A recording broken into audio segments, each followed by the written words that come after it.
Um, Oh, boy. what I have done for the tier lists, I did already fill them out. Like at least the DS2 one, and I filled them out the way that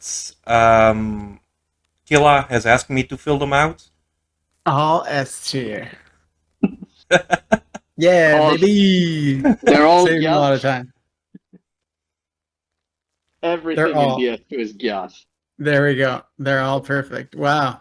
Yeah, yeah, We just skipped forward in time. yeah. Let's just skip straight to Dark Souls 3 then, I guess, right? Yeah. Best Souls 3, exactly.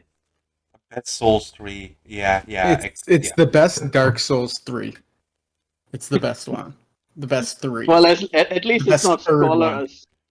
one. At least it's not Scholar of the Lost Camera. The cam- the idea that you're trying to say the camera is good in any FromSoft game is preposterous. There's no fucking way you can call the camera good. You're right, Killer. You're right. I should just say Scholar of the Lost Amusement because there's none to be derived from the game. Oh wow. Man, scholar of the get good and stop complaining. Yeah. Yeah. All right, should we get started? Yeah. Let's dive straight into it. With the first one, these ones appear to be alphabetical, so that makes it easier. Ava, the first Oh, boss wow. of the DLC. Damn, we're starting spicy. Yeah. Let's go. Lead the way, Ginge. Um. Hey, Sheeg. The Did you say D? yeah. Okay. Right off the Wow, bat, that's- terrible. Yeah. You justify it. Or wait, do we all see the ranking first and then justifications? I don't know. I mean, Yeah, I actually like that idea because I feel like DS2 has some bosses that there's just no point even discussing at length. So if there's like broad agreement, we should just kind of say a sentence and move on. Or we're going to be here for like 3 hours on the game I'm least enthusiastic about. yeah, that's Okay. true. That's fair. Okay, and I will keep it on this game as long as I can. Okay, so you went you went D with that? Yeah. Yeah. Okay, Ava is a B at worst. A B at worst. Almost an A, if not for the jank. Because yeah, and I'll elaborate on that after. Yeah, I'm with Killer too. I really like the atmosphere with the fog and the sort of blizzard that goes on with the fight. I generally like the moveset too, but yes, there is some degree of DS2 jank. I would actually be generous, probably place it in A tier personally. I mean, it is like it is an awesome looking cat, but the hitboxes are like I don't even know where the hitboxes on that fucking thing are, or where the hitboxes of its attacks end and begin. Like it's just all random, in my opinion. Like it's just every attack it does seems to have a different hitbox each time he uses it. She uses it. Like which attack? Like the swipes, the bounces. The consistent thing is when she summons those like 5 icicle spears, and then they fly at you. Like that's the only consistent attack I can figure out there. Okay, so that one is consistent because it's the easiest one to dodge, and I showed you where to go underneath it. So that's why it's the most consistent one, right? Yeah, you did show me, but even from like a distance, you can't like outrun them to the side. Yeah, you don't have to time it at all. The other attacks you have to time. They're all consistent on where you have to roll and the timing on it. Where the fight has problems. I agree with Doc. The atmosphere is awesome, looks cool. The jank that I'm referring to is occasionally she'll just first of all she'll start like running away for no reason. She'll look toward you and then run away and then stop and run again. And sometimes as she's running away, she'll like turn immediately, and then that's kind of bullshit. But as far as the mechanics of the fight, it's the attacks are very very telegraphed, and they are consistent with the timings, and they're not even that tight really, as long as you're going to the same going to the right place, dodging the right way. So it's one of the fights where you actually have to be dodging a certain direction. You can't just dodge anywhere and be safe. Yeah, which I really like in DS2 because I think DS2 to some extent suffers from the same problem DS1 does, wherein the bosses have relatively limited moves and dodging backwards allows you to evade, most attacks. So it's good to have a boss that actually charges you with the responsibility of, seeing which direction its attack is approaching from and deciding where to dodge accordingly. I also, generally speaking, like its moveset with some exceptions. So yeah, I mean, I want to be a little bit generous because I know that in general, bosses are not DS2's perhaps, highlight. So I would, yeah, comfortably place it in the A tier personally. If you put it against any other boss of that type, like similar, where it's like a beast, a bigger beast, it's up there with any of them really. No way. Fight, no way. Yes. You cannot compare like the beast fights. Let's say Ava versus Sif. There's no. Did I compare that? No, you picked the one beast fight that also that beast has a sword, so it's different. Yeah. And also, I said Sif was S tier, I believe, or A tier. Yeah, I think so. So I also think that it's actually not that big a divide between the two if we're just looking at the fight specifically. Like, Sif benefits a lot from the lore and the story and all of that, and the cutscene that we discussed last week. But if we neglect all of that, then fight for fight, I actually don't think the gap is super wide between Sif and Ava. No, it's really not. And that's what I'm saying. You put it against other fights, and there are fights in this game alone where it towers above it. But any other beast fight as well, it's better. And I'm almost including dragons as well, but not really. There are certain dragons, like Gaping Dragon, where it's barely a dragon fight. That one feels more like a big beast. Yeah. But yeah, you even look at DS3 and you look at Grave Tender, and that's like, this is better than that. Yeah, I agree with that. Okay. Yeah, I can see that. Like, I'm willing to concede to a C. I mean, yeah, but honestly, like, how generous, Ginge. Yeah, there's no way I'm seeing this in B, A, or S. Like, no fucking way. It is a nice kitty, but the fact that they then went on and did like, okay, you know what? You fight one of them. Here's now 2 more. Oh, that's not the same fight. You can't say that. That is not the same fight. No, it's not the same fight. But I do feel that like if Ava was like a single fight, it would have been better. But they did like repeat it basically, and then just made it. So that's against the other fight, not this one. Yeah, I agree. I wouldn't punish. Yeah, right. But London Zalin. Yeah. I don't know. I can't see it higher than C. Like, no. It's just, yeah, maybe as Shik points out, it is a skill issue. I don't know, but like, I just don't enjoy that fight. And then the fact that like you can fight it when it's invisible. Like the first time I played through the DLC, I tried fighting it when it was invisible. I think I actually defeated it while it was invisible. I'm gonna see if I can find the footage of that.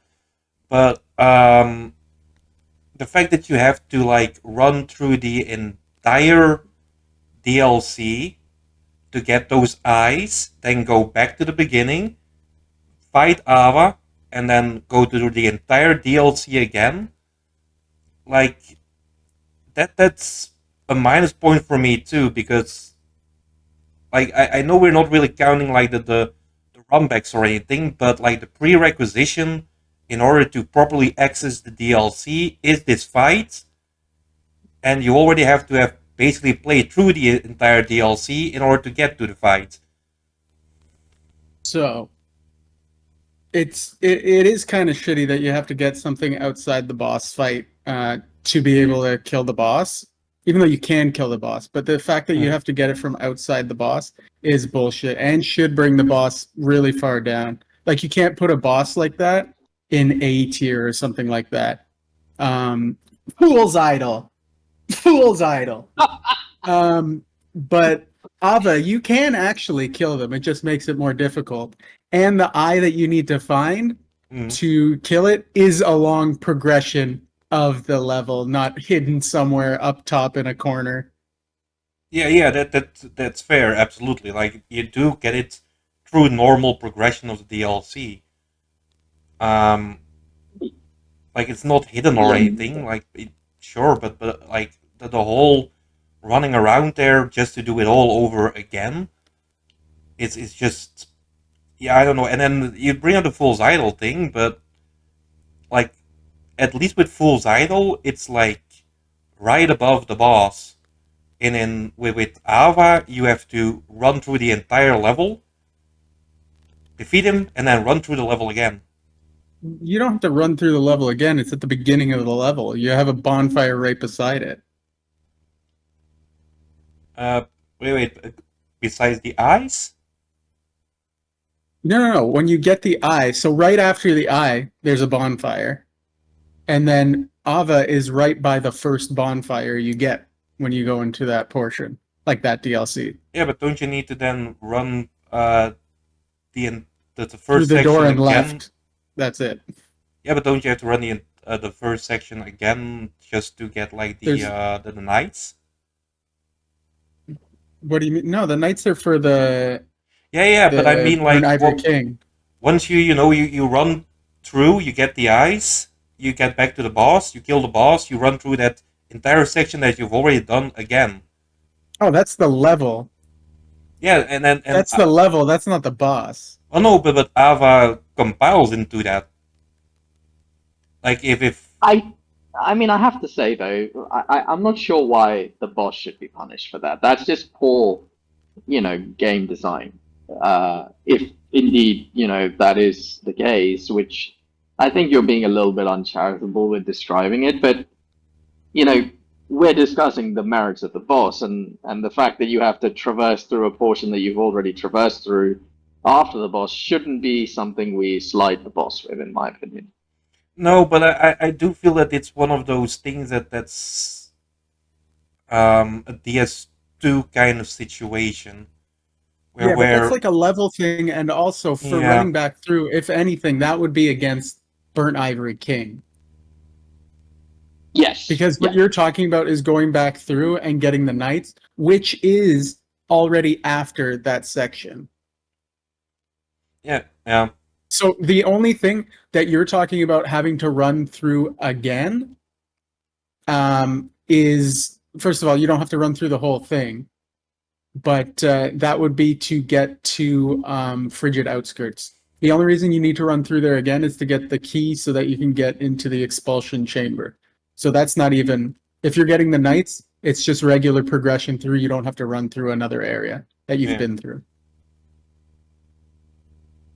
Yeah. So again, that's not even against the Burnt Ivory King. That's against Frigid Outskirts, which everybody loves and wants to work toward anyway. So yeah, I do think that if you like, if you were capable of like fighting Ava like without the eyes, be it invisible or not, or maybe like with the Priscilla effect that if you manage to hit Ava a couple of times, it just becomes visible. Not needing the eyes at all, and then you can go through the level like we had Sanctuary Guardian basically, being the guardian of the DLC. Like if they did it with Ava, I think I would have liked the boss fight more. It's just the fact that you have to go through the entire level just to get that item and then going back. That does bring it down for me. Like I never look forward to fighting Ava, or running the entire section just to get those eyes. Yeah, I don't think we're gonna, arrive at agreement here. So I think this is where we probably move on to the next. Yeah. It's. I'm just saying, because that's like, you have to run through the whole level to get the person to kill to kill Fool's Idol as well. But it's just Ava. It's you can run to it right away. So it's more the game being a dick and making you think you can fight the boss immediately. But even still, it's off to the side, so you can go in there, see that you can't see it, and then go through the level. But yeah. Yeah. The next one's Aldia. Yeah, Alia. Yeah. Like D or F. Well, it's good that you can summon 3 people for it. Am I right, Ginge? No, I mean, yes and no, because you can summon them for Throne Watcher and Defender, but by the time you get to Alia, at least 1 or 2 is going to be dead. And then I think like 1 or maybe 2 of them cannot be summoned in after you defeat Nishandra. Yeah, wasn't it you who was dead the last time, though? Yeah. I went into the Alia fight, with the Throne Watcher and Defender, with 2 summons, I think 2 or 3 summons, and I got killed. The summons all survived, but I got fucking killed. Don't lie, you had 3 summons for Aldia, and then you somehow died. Yeah, that's because I blame Killah for that, because Killah hadn't shown me how to deal with the boss yet. You have to ask. It's right there in the name anyway. Aldia. Yeah, get it? Because the D, yeah, but it's actually an F. It's terrible. It's a stupid boss. It was such a letdown with all the, hyping him up. Yeah. And really, the whole game is named, or in, like, it mentions him, right? Scholar, the first sin, the other versions. So it was shit. You have to wait. You can't attack him without taking damage. He goes. The attacks just aren't fun. The way it tracks on the one where he goes and puts his roots into the ground, and yeah, just it's a bad fight. Yeah. F for me. Yeah, I would slot it in D just because F I reserve for the very worst bosses that are not only sort of difficult to deal with, but also kind of broken mechanically. But yeah, I don't have very many positive things, if any, to say about the eponymous boss of DS2. So yeah, straight D tier for me. Yeah. Yeah. D. Yeah, that would also make sense because I don't. Yeah, I don't. It's just boring. Yeah. It's boring. You have to sit there and wait. So it doesn't actively make me angry. It's just disappointing and boring. Yeah, exactly. Like it's has been so hyped. It has amazing lore, and then as Chick also points out, like it has S tier lore. But like actually fighting such a high boss, it's just so fucking disappointing. Like it's just a fucking drag, and just mainly because of the lore it has, like it goes to D for me, I think. Yeah. I think that's a easy D and move on. Yeah. Sir Alon. S tier. Agree. I would put low S. Great lore, fun moveset. Yeah. A little bit. I wouldn't. You know what? I wouldn't even call it jank.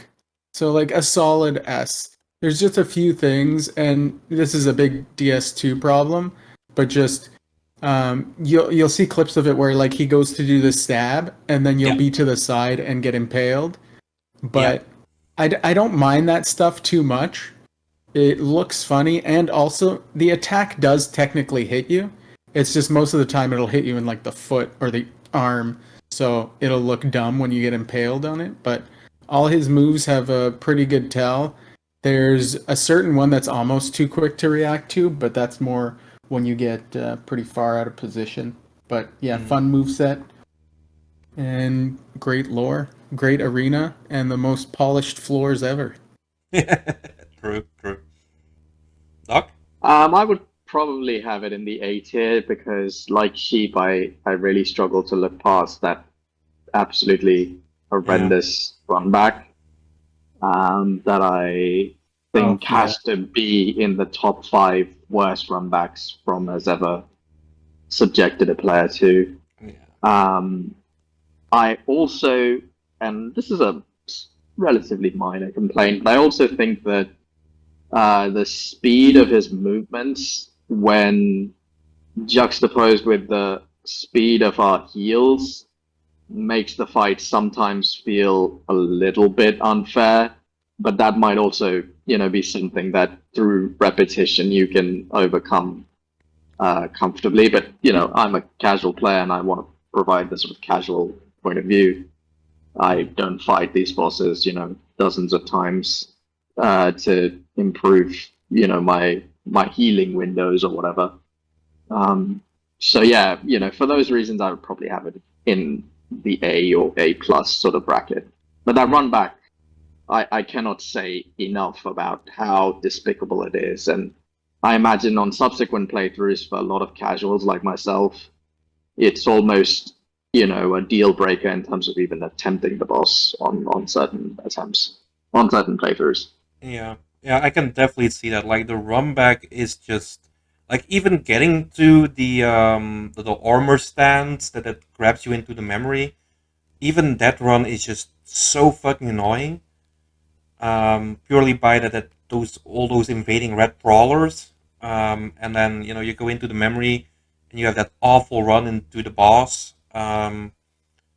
But like you are rewarded then by just a great boss fight.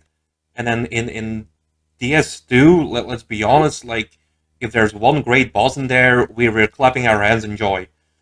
Um, and then yeah, the lore is great, the moveset is great, and I do think like as Killah points out, like the grab attack with the sword, like I've been hit by that numerous times in all my runs.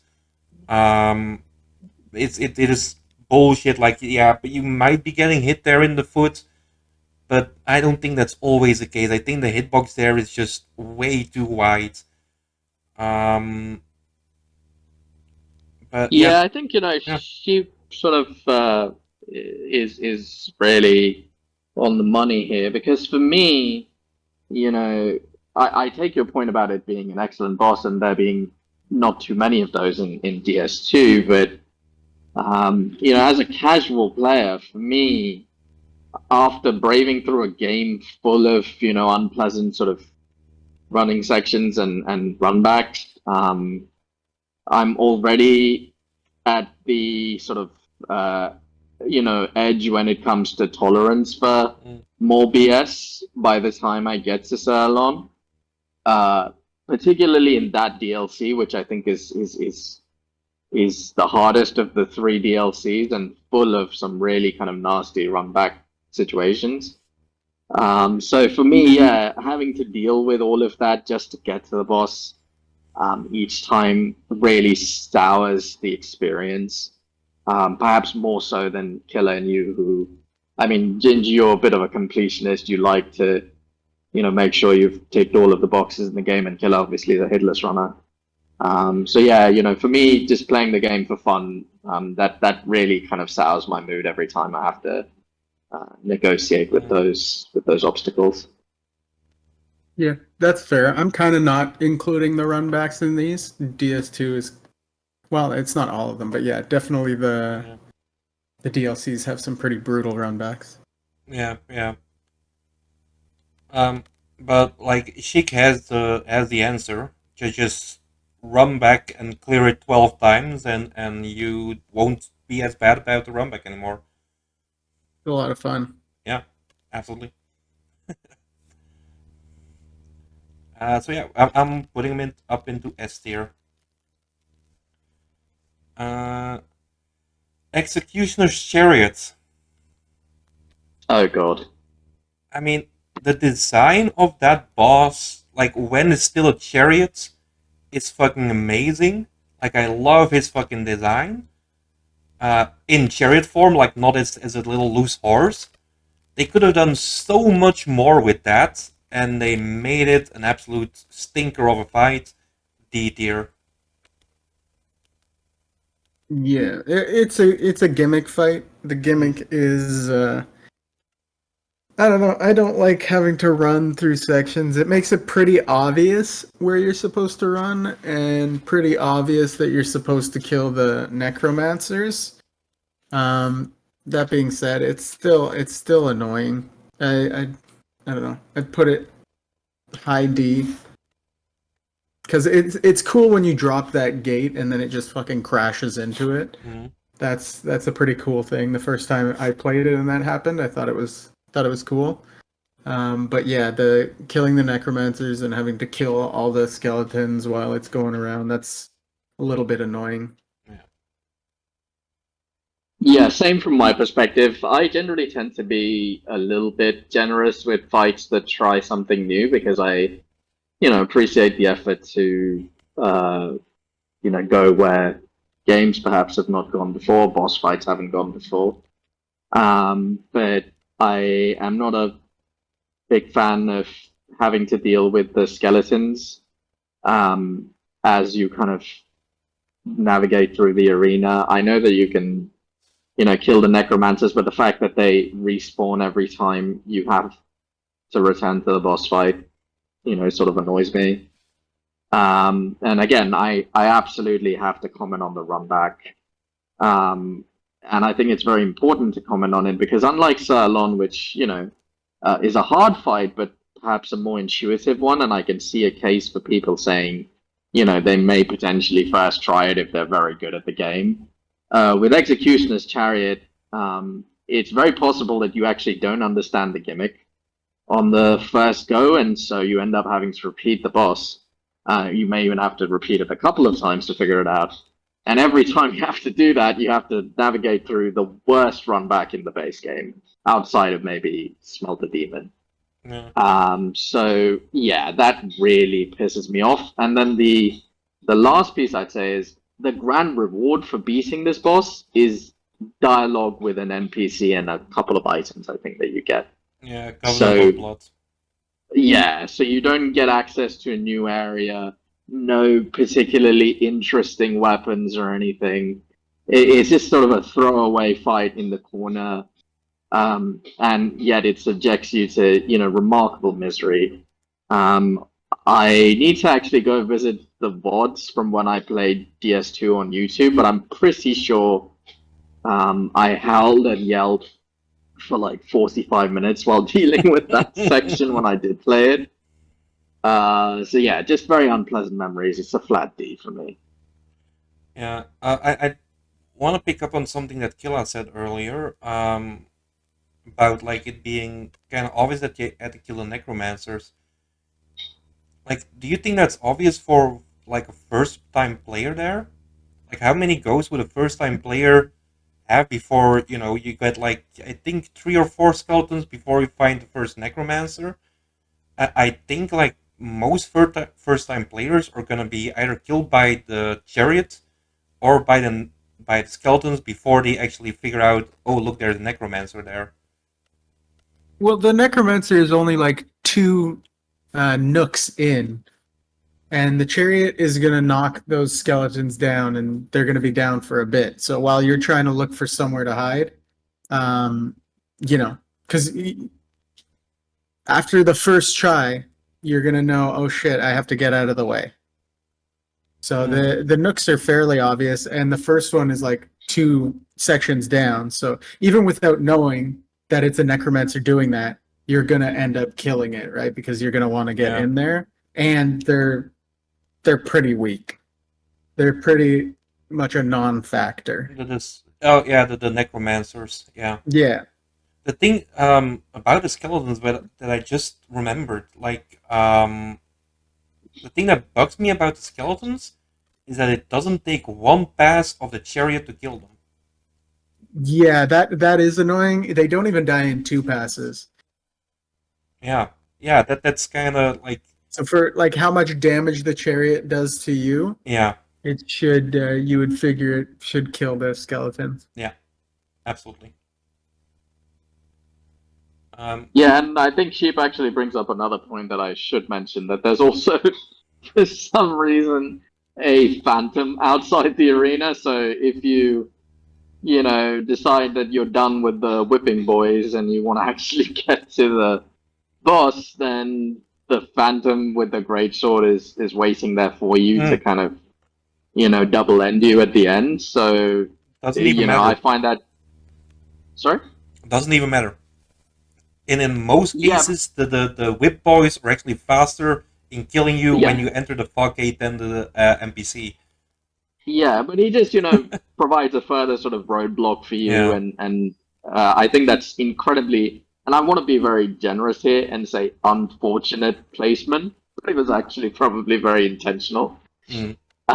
So yeah, the whole thing just smacks of artificial difficulty to me, and deserves no consideration beyond D tier, in my opinion. Yeah. Yeah. Yeah. I'll put him ahead of all the. I mean, clearly now we're coming to the best boss in the base game. Covetous Okay, Demon. here's Nobody the has thing. ever died I'm to gonna Covetous I'm gonna Demon, right? defend this boss. I'm defending this boss. How are you No going? way. How don't are you wanna going to hear it, defend him? Killah. This I I'm want to hear. defending There's this no boss. fucking way. I'm defending this boss. I'm not memeing like Sheeg with the S tier. It's not S tier. It's easy. It's a gimmick fight, and also take into consideration, it's not like an end boss. It's like a midway point through the level boss. Mytha is the actual boss. Mhm. This is like a midway thing. You take the fight, and it's easy. It's just a gimmick fight. He can do some cool things. You can shoot the pots down to have this dude get distracted by having to eat a bunch of hollows, and then he can eat you and spit you out with no armor on. But it's not like so cheap that you never get it back. Like he legitimately eats it. Even when he spits you out, you still have it. Mhm. So it's inconvenient, but it's not like game breaking. But it also gives you that moment where you're like, shit, did he just actually eat my fucking armor and I don't have it anymore? So it's a cool fight. It's a gimmick fight. It's a midway boss through the level. It's not meant to be a big bad boss. So it's cool.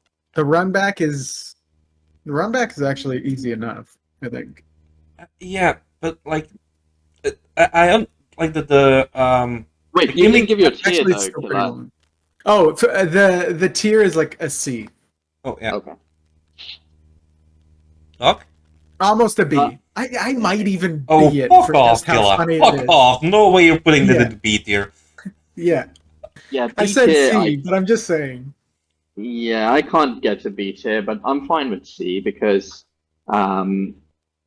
it's just one of those fights that I feel like they felt there's a need to break the pacing of the game by inserting a boss, and so they put in a boss that they spent, about an undergraduate's worth of time on the last night the essays do, and threw it out. It even looks, actually, if you think about it, it looks like a turd. The boss is an actual turd. That's what makes it good. They spend no time thinking about any aspect of it. I will concede. I do think you were onto something, Killer, with the whole corpses bit, and I suspect they wanted to do something with that, but the execution is far from interesting. And to be very honest with you, I didn't even realize that was a dimension until somebody spoke about it in a video on DS2 I watched a while back. And it's really immaterial because the boss is so comically easy that you don't even have to bother with any of that. You can just fight it head on and you're not probably going to get hit. Unless you're Spectrum or Ginge, who managed to get hit and die. I got swallowed. I didn't die. The first time I went there, I did get swallowed, and I had that moment of panic. Yeah. Yeah. But it's more of a make you work a little bit for your midway bonfire is the way I see it, and I think it was a cool way of doing it. Yeah. I agree with that. It's basically like, you've had a bit of a level to navigate through. We need to break that monotony with a boss. let's slap in whatever we can come up with. And unfortunately, they didn't have much imagination of that particular day. It's not a inconvenient or difficult or unpleasant boss. It's just a nothing boss. And so yeah, it's C tier to me. Yeah, because it's a nothing boss, I'm saying B tier. Like, it's really the whole mechanic thing with like the swallowing. Yeah, I got swallowed, I think a couple of times actually in my first playthrough of the game. And yeah, it's that initial moment of panic, and then you have to, like, re-equip stuff during the boss fight. Okay, fun. Hey, okay, great idea. Um, and you get rewarded He's by, slow enough that it's possible as well, is the thing. So you can make yeah, space and actually do it. yeah, and the thing is, like, as Doc also points out, like the pot mechanic, yeah, they put some thought into that. Like, as Shik points out as well, like they definitely put some thought into it. But I didn't find that, like, I don't typically fight the bosses at like the edge of the arena where there's a bunch of pots, or I don't pull out the bow to shoot down the stuff. Like, I didn't know that until like a number of playthroughs in. And I feel like Covetous Demon is one of those. Yeah, you get rewarded by a bonfire, but it's very indicative of the Stu with their mid-level bosses, where it's just a complete garbage fight. We see the same way with Covetous Demon, Smelter Demon, Brawling Magus. Like that, they're just such throwaway fights, and such bullshit fights that always have like this little gimmick attached to them, and I don't think that they needed that per se. That's Yeah, no. rich coming from a guy who loves Demon Souls, where literally all but 2 fights are gimmicks. Yeah, see, I can't go to D because I think D for me, the additional kind of spin on it is it's a bad boss, but there's also the possibility that you have to redo it, or there's a kind of very annoying mechanic in it, or there's a run back issue like Executioner's Chariot. But so C, I think, feels appropriate for me. But to address Cheek very directly, to me, it makes no difference that there are those mechanics in it because, on a typical attempt, they're basically immaterial to my experience. Mm. It's a bit like, yesterday I was watching a program on houses, and they were showing this house in LA that had heated floors in the bathroom. And I immediately sort of chuckled and said, who the fuck cares? It's 120 in LA in the summer. What am I going to do with heated bathroom floors? So yeah, great, there's a corpse and pot mechanic, but it doesn't fucking make any extra difference to my experience day to day fighting the boss. I don't have to engage with any of that to get through the fight. And ideally, and arguably, I would say it's a waste of time to engage with all of that when you can just quickly clap it and move on. So yeah, just inserting mechanics into a fight doesn't make it good unless those mechanics enhance the experience or are central to the fight in some way. Well, I think that mechanic is more the swallowing, and then the pots are like an Easter egg kind of thing, where it's like somebody had to discover it. It wasn't something. It's more cool afterward, like, oh, you can shoot those pots down.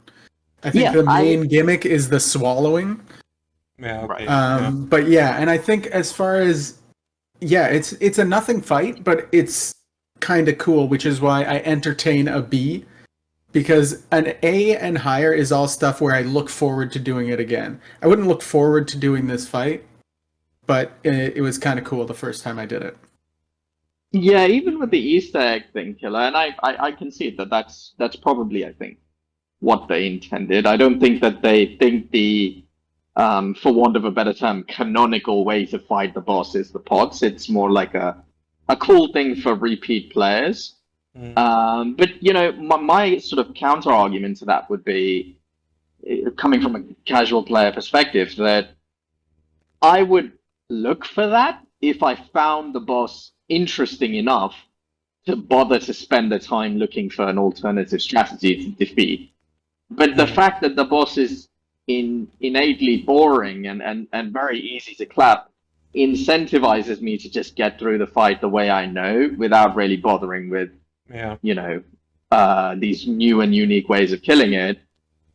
So even there, I think that the Easter egg sort of fails.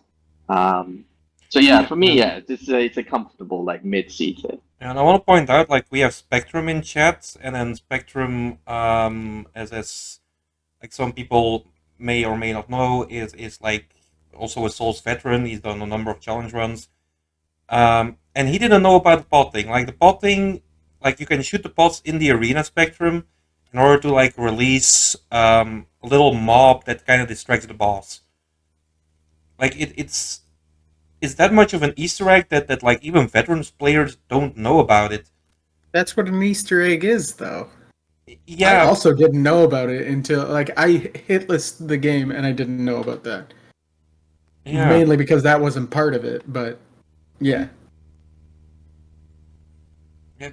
I mean, for me, it's a D tier, like above Aldia, but under Executioners. Like I enjoy the Executioners fight more than the Demon fight. Like Covetous is just something I don't look forward to. I have basically no feelings about it. Like it's just the fight is just you run in there, like you run through the area, and it's just like, oh right, there's a boss fight here. Oh okay, I kind of forgot that, but okay, there's a bonfire after that. Okay, great. Let's just clap him and be done with it. Which I It's think is the definition of a C, right? Like a D, yeah, you have to actively dislike it. For me, yeah. and F, you fucking hate it. A B is like, to me, not looking forward to it, but it was kind of cool. A, you enjoy it. S, you love it and look forward to it, kind of thing. Yeah, I Yeah. just Yeah, think I, it's I, I agree with that kind of definition of the tiers. yeah. I don't. It's just it's not memorable. Like I can't really like it or dislike it because it just like and when I stop and think about the boss, I am like, okay, it's just a stupid fucking slug. It has some BS. Well, some gimmicky eating animation, but like, yeah, all right. Mm, Yeah, I mean, look, at the end of the day, we're in agreement in broad strokes, and I don't think Covenant Demon demands more in-depth discussion. Yeah. In a I game think with we've covered it. 42 bosses, nobody cares. mm. Split the Split the difference and difference put it and in put it A. A. That makes sense to me. Yeah, yeah. The next one up is Dark Lurker. Um, hmm. High B, low A. Yeah, I'd put it like A, almost S, high A. There's a little bit of bullshit once. I don't really take the run ups into consideration. The run up on this is actually pretty shitty, but the the fight itself is fun. The thing that takes away from it is once he splits apart, sometimes you can get in situations where you're just getting memed on. You Mm, get caught far away, and then yeah. they just give you some bad, um, yeah, some bad RNG, and then you're it's almost impossible to get back in. So that's the thing that keeps it away. But the move set is really cool. They look really cool. The splitting apart, like, often is making it an entertaining fight. But Yeah. Probably a B plus for me.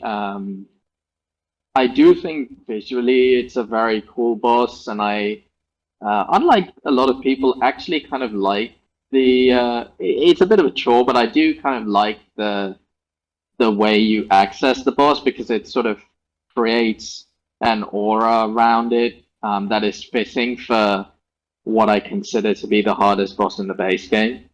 Um, I do have to give it consideration for that. I do, broadly speaking, like its moveset as well. Though I do feel there are instances where the boss is a bit too spammy, and perhaps spammy at a rate that is a touch too fast for the player's movements and healing times in DS2.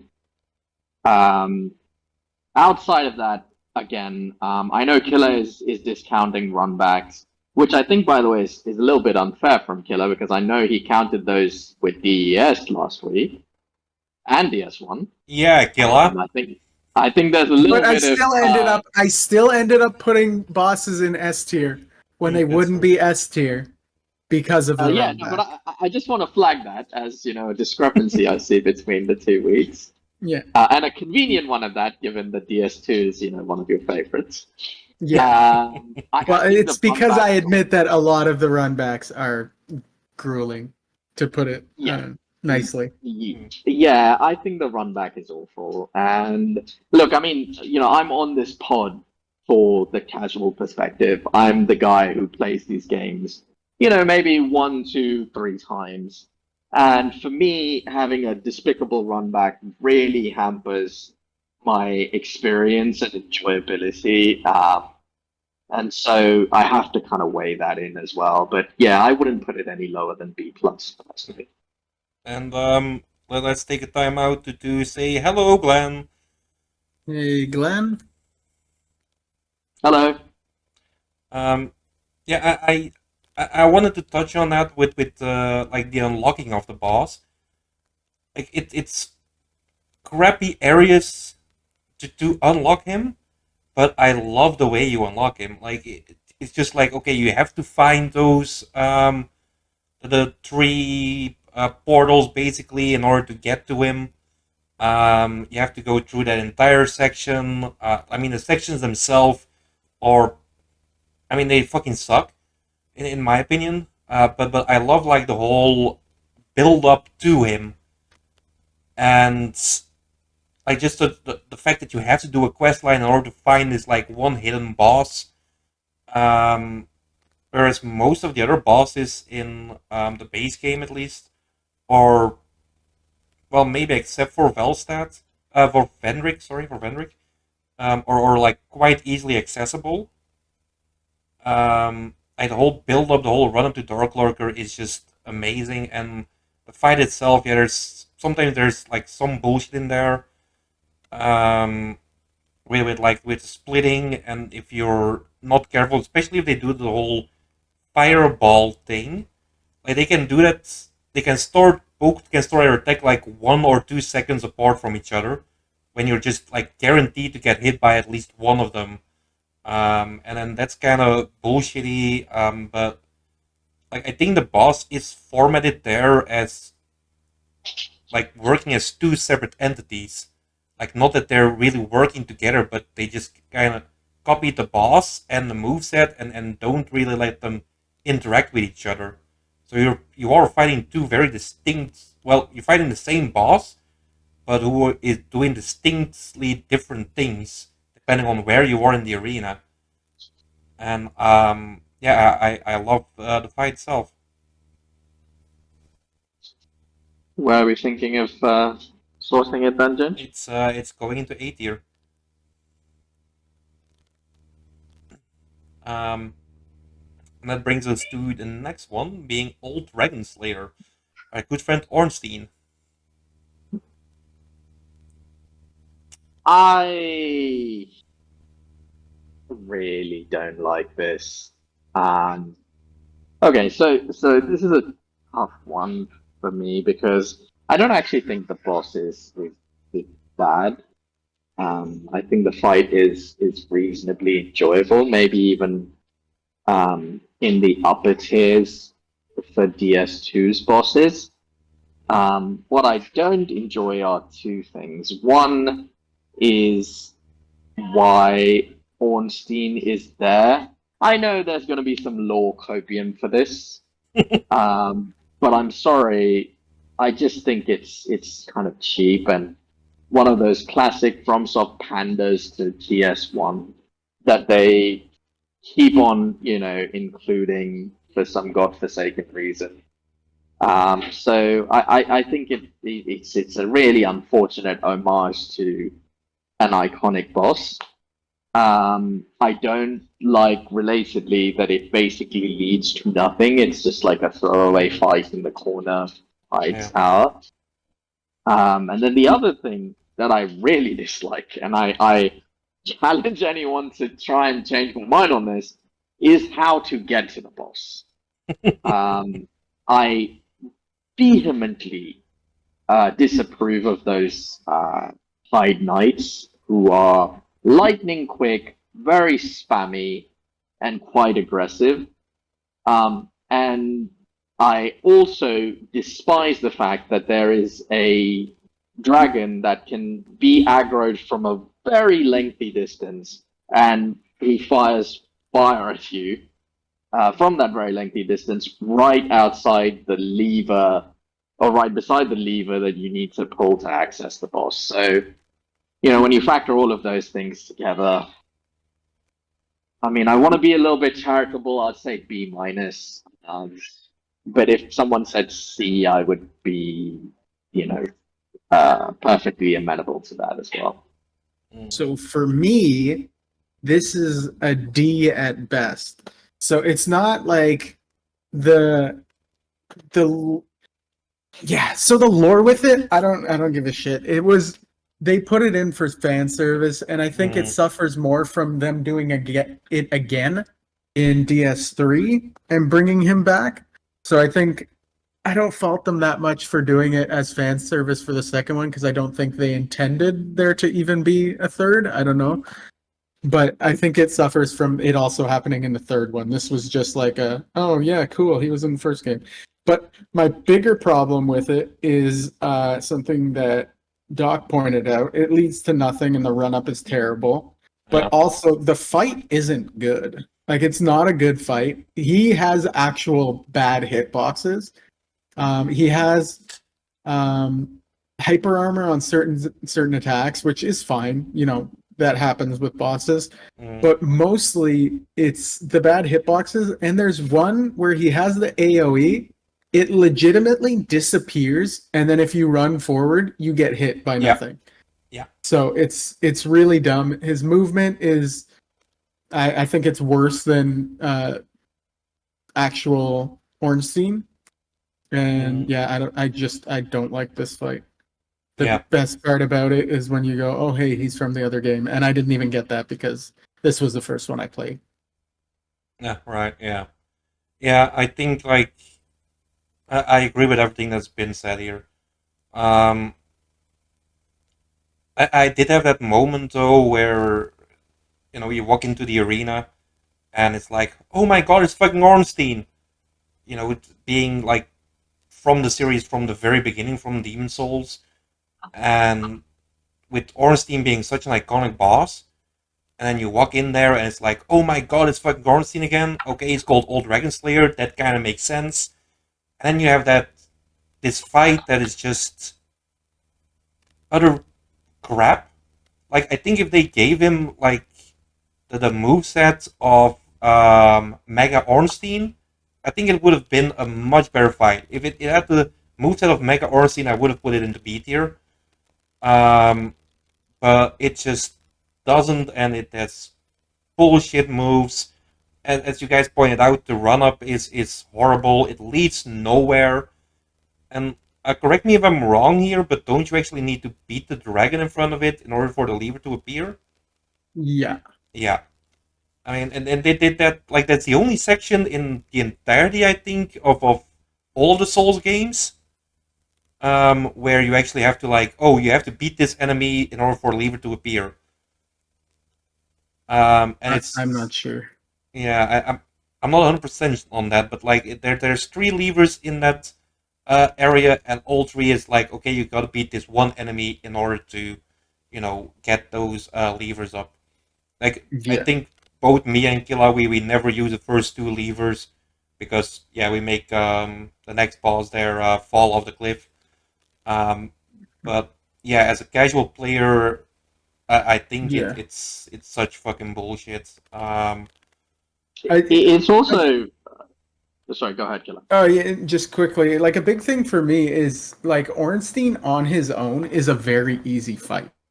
The cool thing about it for me is the strafes you can do and stuff like that, and they took that away for this one. Yeah, which is annoying. And then just the bullshit hitboxes.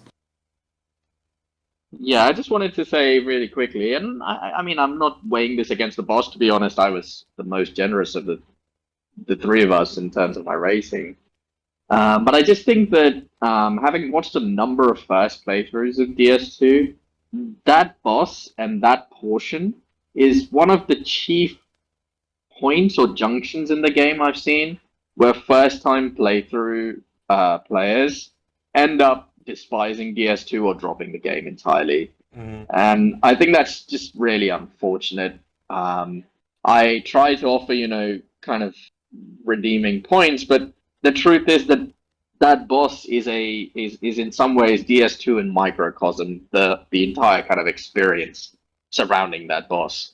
So I think yeah, its placement in the game also is really unfortunate. Perhaps it might have been saved a little bit had it been later on in the game when you have more stats in your favor to navigate through that very unpleasant approach.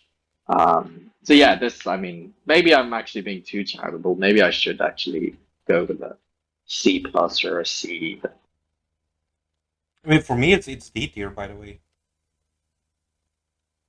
I think like just yeah, like I think like if they gave it the move set of Ornstein, like of original Mega Ornstein, I would be more charitable because then it would be a boss fight that's worth remembering. But because of all the minus points and then the with the run up the point that leads nowhere, and then like the nerfed, for lack of a better word, the nerfed move set there, it's going straight into D. Well, I think it has a more complex move set. I'm not defending him. I'm just saying from the nerfed move set, I would argue it has a more bigger move set. Does it? Yeah, for me, actually, I Yeah. think the experience in the arena is the best part of the whole thing. I actually think the boss is fairly fun to fight, despite, as you guys have outlined, some hitbox issues.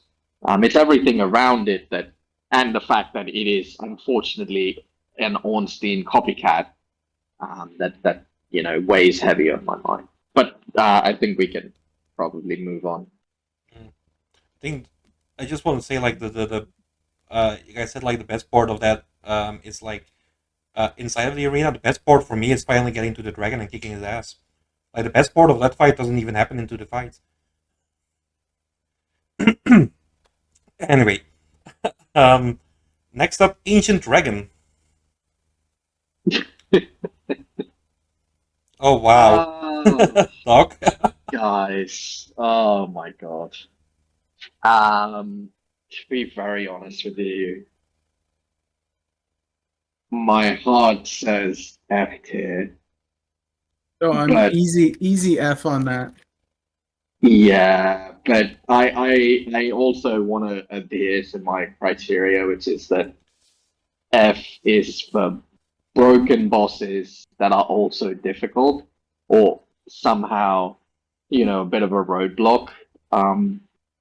I don't think Ancient Dragon is particularly difficult once you figure out that the toe is the sort of sweet spot, but everything else about the boss is absolutely awful. The run back is horrendous. The flame is garbage. You can't see what the fucker is doing.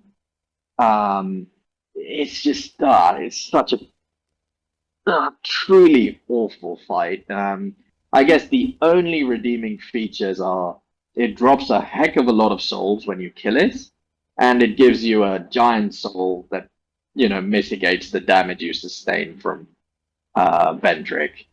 But even that second point is really largely insignificant because the other giant souls that are easier to procure make enough of a difference in the Vendrick fight that you don't really need to engage Ancient Dragon anyway. So it's a D minus for me. I hate Ancient Dragon. Yeah, it's an F for me for all of those points. It's not difficult, but at the same time, it kind of is not really. I don't know. It's just way too long. You're bound to make a mistake. His fire takes up a lot of the arena. Unless you know how to dodge it, it seems like it's a big problem. His moveset's annoying, and yeah, no, it just takes forever. And it could have been something more, but yeah, F. Yeah, I agree with F tier. And then like I was having a lot of trouble with this boss, like playing it like in OG days. Like not in Scholar Edition, but just like in the original. And the fight, like his health pool is mid-tier levels. His moveset is so annoying to deal with, and it's like the boss that um like when I tried the Deathless, I that was boss like I don't want to do all bosses purely because of him, because I had no idea how to do that fight, how to deal with it. Killah, you have showed me how to properly deal with him, and I cannot thank you enough for that. Um, It's but super easy. It's just annoying. yeah, exactly. Like even like the I mean I wouldn't even call it a cheese. It's more like a valid strategy in my opinion. Like even the valid strategy there is not enjoyable to pull off.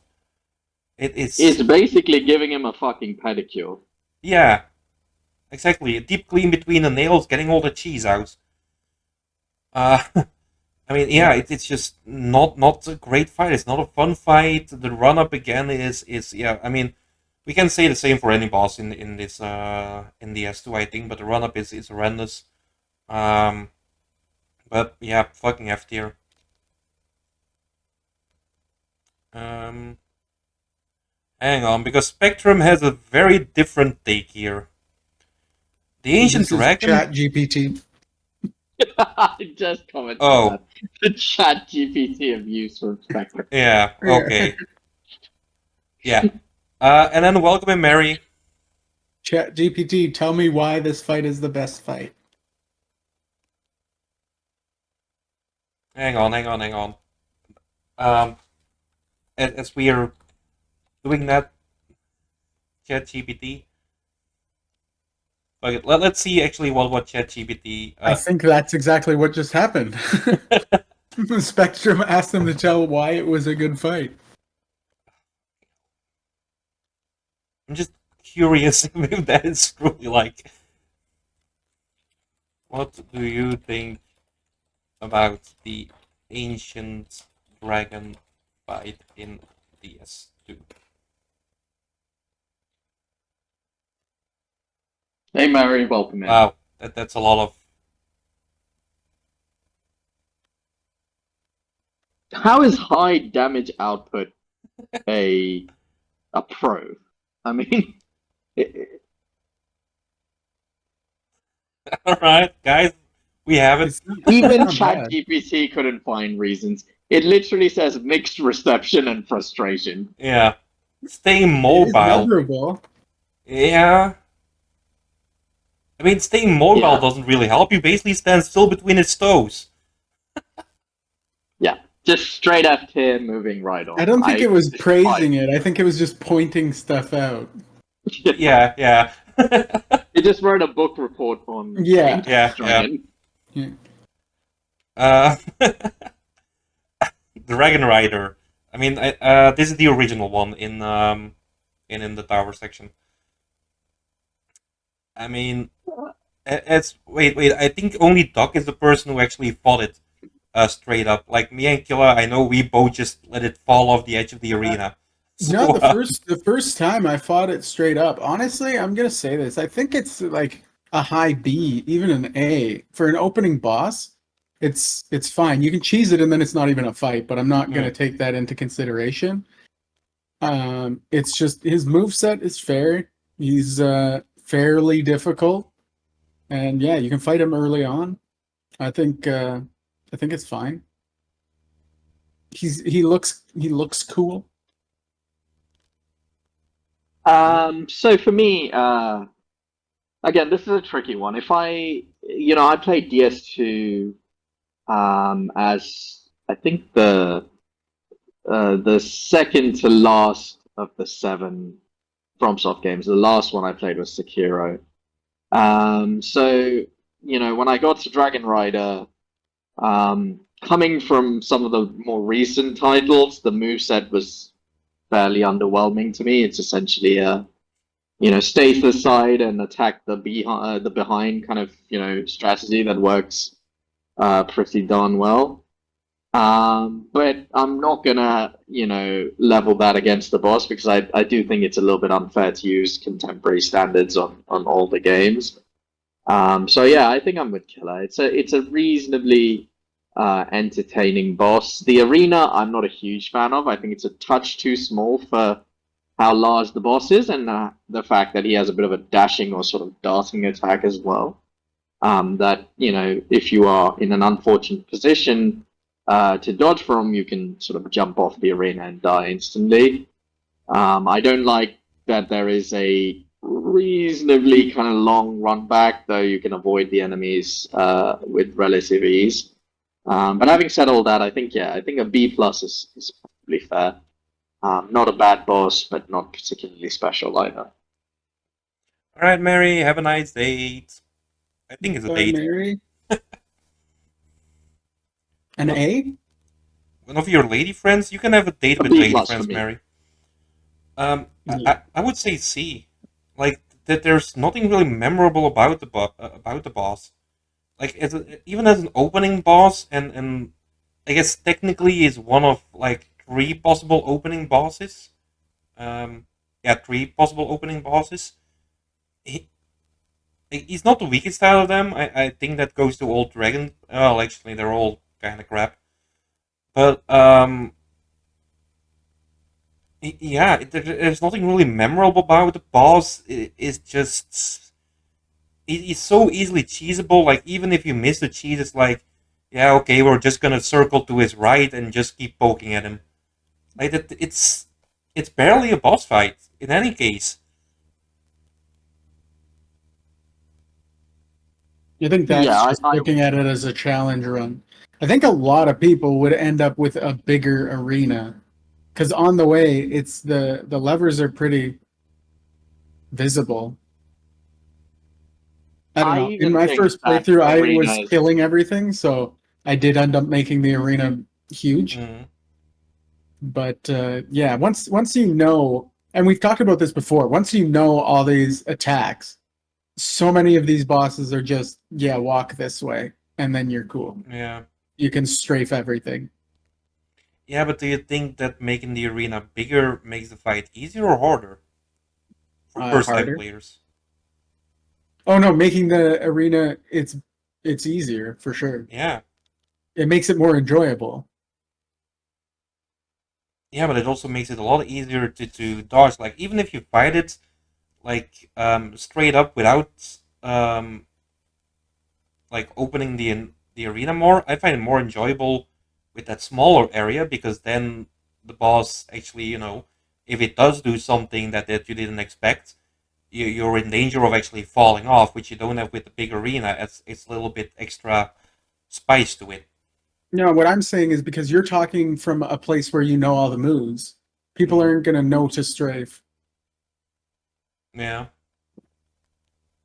I mean, even if I was to grant that, and Spectrum sort of saying something along those lines as well, in that he didn't discover the sort of circle strafe strat either. I don't think the moveset is particularly special or memorable. It's okay. It's not a bad fight. And I think B plus is more than fair. Yeah. Yeah. Yeah, for me it stays like high C. Like I can see the case for B, but I just, yeah, I don't know. I don't feel that he belongs in B. I just don't find the fight memorable or enjoyable enough to put him into a B. I could live with that personally. Um, Alana, the Squalid Queen. Mm. Uh, Uh, I kind of like this boss, if I'm honest. But I have to immediately kind of cover my ass because I know a lot of people do not enjoy this boss by saying that there are two things I dislike. One is that given the ads in the arena, those being the skeletons that proc, I think it's bleed. Is it bleed killer? Yeah. Or no, Yeah. poison? Wait, no. The skeletons do bleed, Skeletons do and bleed. Velstadt does poison, I think. Okay. Yep. Is Velstadt? Oh yeah, I Velstadt think does having poison, right? those ads, for the most part, make it a sort of hit and run fight wherein you have to manage the ads as you hit and run. And I think that that can be limiting in many respects, particularly for certain build types. And then the related criticism I have is that it's a very steep DPS check because if you don't kill her soon enough, she has a very rotten surprise for you in the form of Velstadt being summoned, which immediately makes the fight, significantly more unpleasant.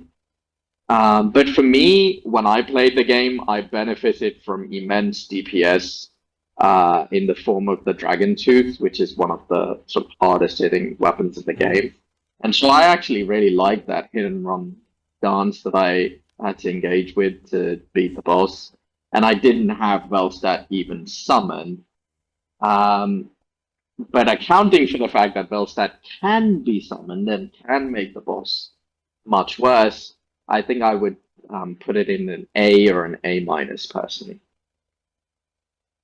So, for me, I'm gonna put it at a C, and it's because it had potential. Where I agree with an A, if they changed just this thing, is when she summons her enemies, she shouldn't teleport anymore, because you get into spots where you're going to punish the other enemies just as she teleports, and then you get caught. So that's a good point. If she was that's just a really good point. throwing ranged at that point and didn't do the teleports and only did teleports when she was solo, then this would be like an A fight. The summons are cool. You can see Velstadt, which is cool. I don't understand the lore behind it, but it's a cool thing. And then sometimes you can get 4 pigs, which is crazy. But I'm fine with all the summoning if they just had it where she stopped teleporting to you. Like, even if she still ran to you, that'd be cool. But the teleporting just kind of ruins everything. I think the ranged attacks make it interesting because the enemies aren't, like, those skeletons aren't hard to deal with. Even with projectiles going around, just means, you have to be unlocked, which isn't the worst thing in a fight. And then trying to fight just Velstadt while looking for that stuff can be fun, but yeah, it's just the teleporting really ruins it. Brings it down to a C for me. Yeah, I agree with C. Like the summoning Velstadt is just total bullshit because you're dealing with like 2 bosses that have high HP and take quite a bit of punishment. Like Velstadt isn't something you dismiss easily. Even the pigs, like the pig can be such an annoyance if you have like a bigger weapon, because a lot of like even the like the great swords and everything, or the ultra great swords, the axes and stuff like that, they just take a long wind up, and by the time you try to hit the pig, it's already at your feet and you don't actually hit it. Like the pigs are probably like the worst enemy that Alana can summon, in my opinion. Yeah, that's why it's the rarest. Yeah, it is the rarest. And yeah, I think that if Alana didn't summon anything, or only had the skeletons, and then she did that maybe like once in the fight, I would say it's an A tier. But with all the bullshit that she has going on, it's also a C tier for me. Hey, Snazzy. Hey, Snaz. Hi, Belle. You're the only person I know who calls Snazzy Belle. It's her name. I'm gonna call her by her name.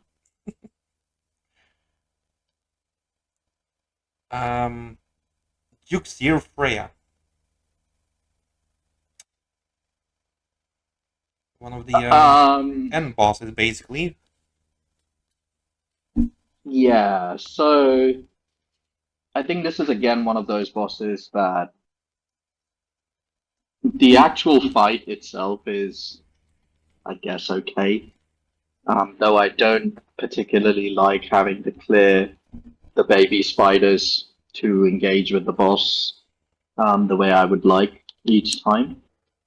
Um, Having said that, again, so much of my experience of this boss is colored by the long and very boring run back, where you can sustain damage at various junctions for no particularly good reason. So, and it's also, I guess, a reskin of a boss that Killah and I have no particular fondness for, but Ginge apparently adores in Armored Spider, so that's also a point against it. I would probably say a C plus for me. For me, I'd put it at a B. It doesn't remind me of the armored spider, other than, it's a spider. It has that web attack, but it's a lot different. It's not as fast. You don't have to run down a hallway. There are the spiders, but they're not overly aggressive. And if you have a torch, they're a non-problem. But even if you don't, it's not the worst. And the big spider has very telegraphed attacks that are easy to dodge. Having to hit it in the head is a little annoying. Like, I believe it doesn't even take damage if you don't hit it in the head. Is that true, or does it just take reduced? No, it doesn't take It any doesn't. damage. Yeah, Take zero so damage. if it took reduced damage, that would be better. But yeah, overall, I think it's a B. Yeah. Actually, really quickly before you jump in, Ginge, I would revise to B minus because Killah pointed something I do like about the boss, which is that it actually leverages the torch mechanic that I think was one of the few really good ideas DS2 had within the Souls formula. And it uses it in a very cool way in that it takes away the safety of, say, a shield, but it also dissuades the baby spiders from aggroing and following you, allowing you to control the fight in a kind of new and cool way. So yeah, I would revise to B minus for that addition. And welcome in Tombstone. Honestly, I'm gonna go with C. Like, yeah, you got the torch mechanic, which is kind of a cool thing. The run back, as Shiga also points out, like a lot of the run back is just negated by the torch as well. Like, I think the only one that you really then need to fight is the one in front of the ladder, like the man spider thing. Other than that, you can just run through. Like, it's a bit of a run. That's fair, but like everything else, you can just negate by using the torch. Well, what holds it back for me is, like, yeah, it only takes damage at the heads. You have to like keep sprinting between them, and like, yeah, it's just not a fight I particularly look forward to at any time.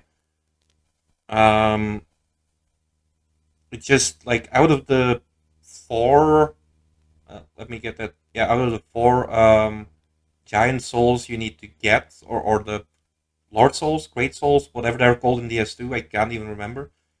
Like, I kind of feel that it's the worst boss fight.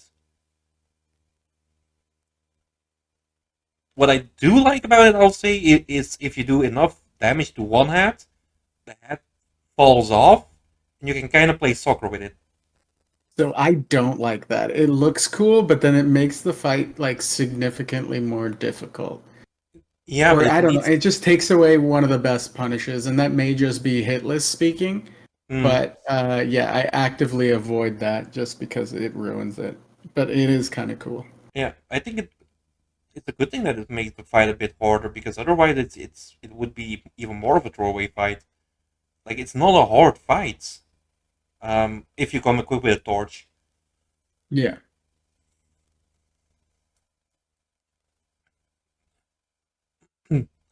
um, yeah. See.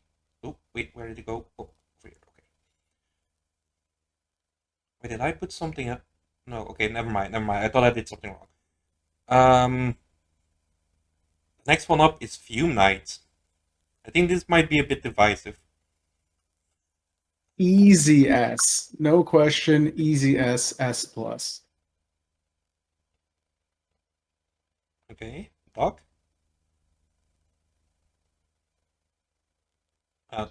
For me, actually, I'd let you go first, Ginge. I'm just washing my hands. Oh, all right. Um, A. Like I like the fight, but it has like the 360, well, the almost 360 swing of its swords is kind of annoying. Definitely in phase two. And then that's my only real gripe with it. And then yeah, you That got to make sure that you have those branches with you in order to the make thing sure he about doesn't heal. that attack is so telegraphed. It is So telegraphed when it telegraphed. comes out, but I just hate that attack. Like I also feel like its range is like the whole stabbing that he can do after his combo. Um, like I kind of feel that yeah, I don't know. I think the hitbox there is a little bit off. The same with the Suralon stab. Yeah. Like it's so Again, easy if you to. slow it down, you can see that you're getting hit. That's the common problem in DS2 that you don't see in the other games. And it like you pair that with the ADP, then it's going to seem even worse Mm, because you don't get as invincible and have weapons go through you. But yeah, no, this fight I like easy S. It's just everything. He's cool. He's so cool. His aesthetic, his weapons. When you walk in there, just the way he comes out of the ground and the arena looks sick. The gimmick for it is really cool with him being able to heal, which is annoying, but it's so easy to tell what's wrong, like what's happening mm, because it's just a glaring thing. And also, it's an incredibly easy fix. First of yeah, all, you probably did it when you went in there just because, yeah, they're these glowing things, yeah. and you get those, what are they called? Whatever, the stakes. Smelter Um, wedges. yeah, and you get those for free. Yeah. Like when you first walk into the area, and only it depends. You may have walked to somewhere where you use them, but most likely you still have them. So you can get rid of them all. So that's kind of you figured out a puzzle. It makes you feel like you've cracked the cake, like cracked the code, even though it was super easy. Mm, But then his move set, amazing. His look, his phase transition. Um, there's the Easter egg that if you go in with the Velstat helm, he insta yeah. phases. Yeah. That's really cool. So I just think they hit everything right with this fight. Doc. Yeah, I tend to agree with everything Killer said. I think the only thing that I would probably flag as a minor criticism of the boss is that again, I feel like his moveset is a touch too rapid for how slow the healing times in DS2 are, and Mm, so even with well leveled ADP, I find that there's a very high chance that you get clipped while you're going through the rather glacial healing animation.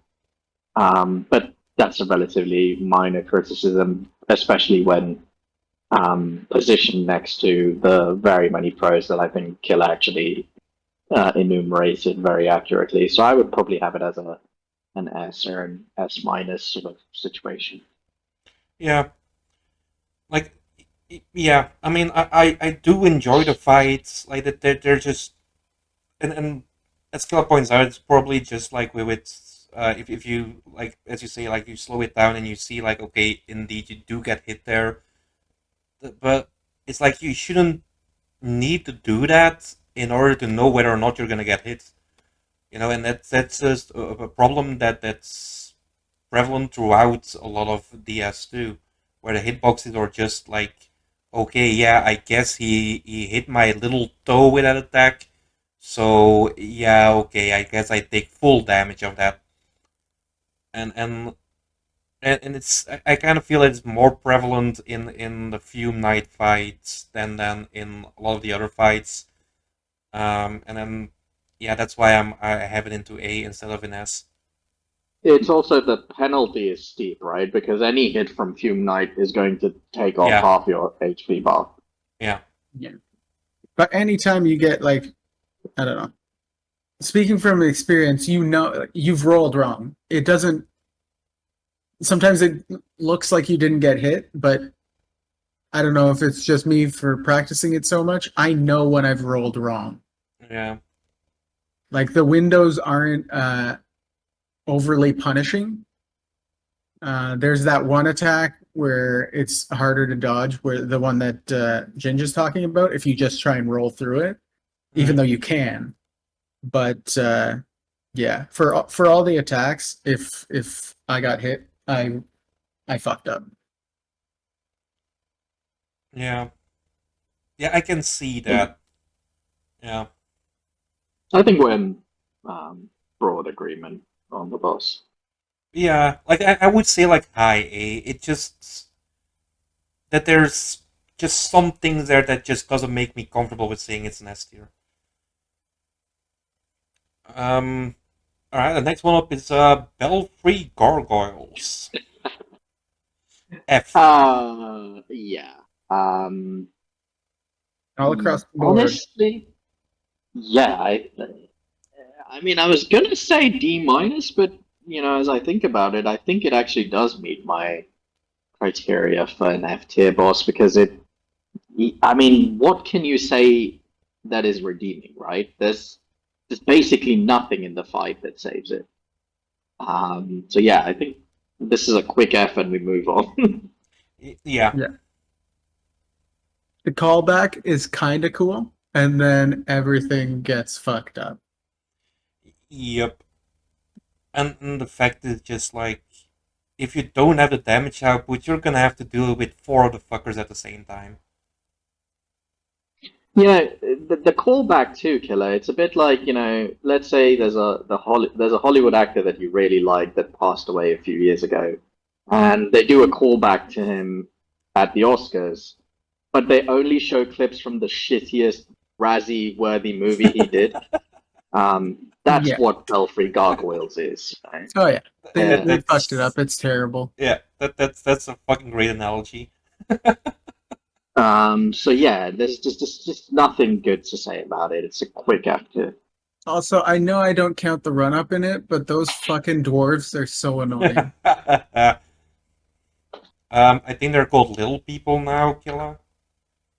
I think in the game files they're called little fucking annoying dwarves. Little bitches. Yeah. Yeah. Giant Lords. Oh, Ginge loves this fight.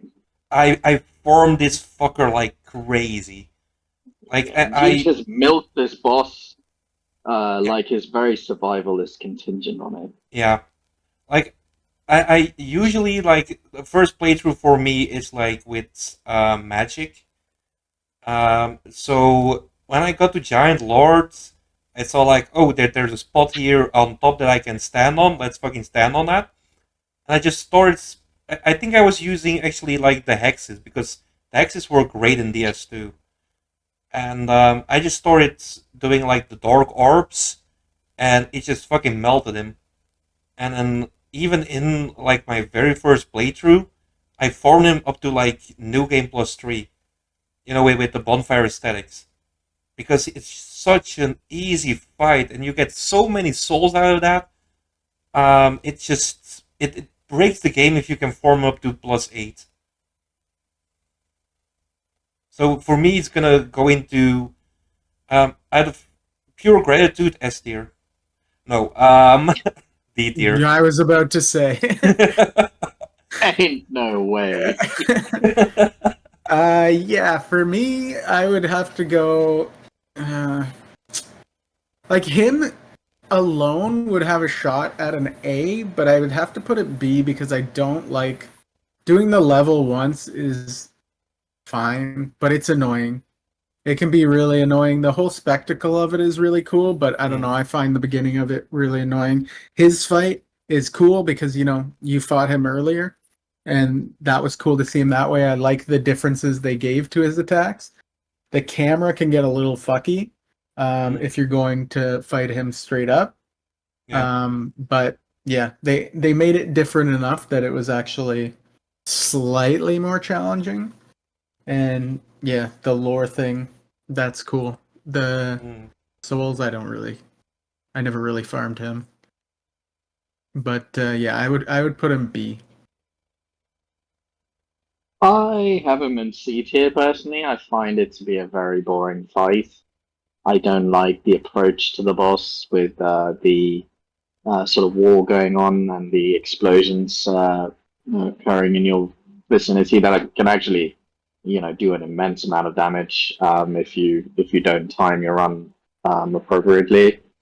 Um, I guess the one redeeming feature about the fight is that, oddly enough, it seems to be a touch more interesting with a bow because you can actually see what the hell his top half is doing and have to make some, Yeah. decent dodges while you're punishing him with the bow and arrow. But Ford conventionally, I'm just never a big fan of bosses that require you to just clip at their legs on repeat and occasionally dodge as they kind of swipe. So Mhm. yeah, it's a C tier for me. Yeah. Like if you can have that distance, and like I'm not sure. I tried a couple of times, and there's only one attack you have to dodge in this case. But when the head comes down and it rolls basically all the way, basically blocking off the boss arena. Actually, that's you can just stand right next to the head and just keep on shooting arrows as well. And the only thing that you have to avoid is basically is this a slam down where there's like a little bit of a wind gust basically that tries to hit you, and that's the only difficulty about the fight. Like if you fight him at his legs, yeah, it can be a bit of a hassle. If you're going like with a melee build, but like magic bows, they just rip through him, and he's C. Like I was first thinking D, but C seems more fair. Yeah, I think a low B to C is fair.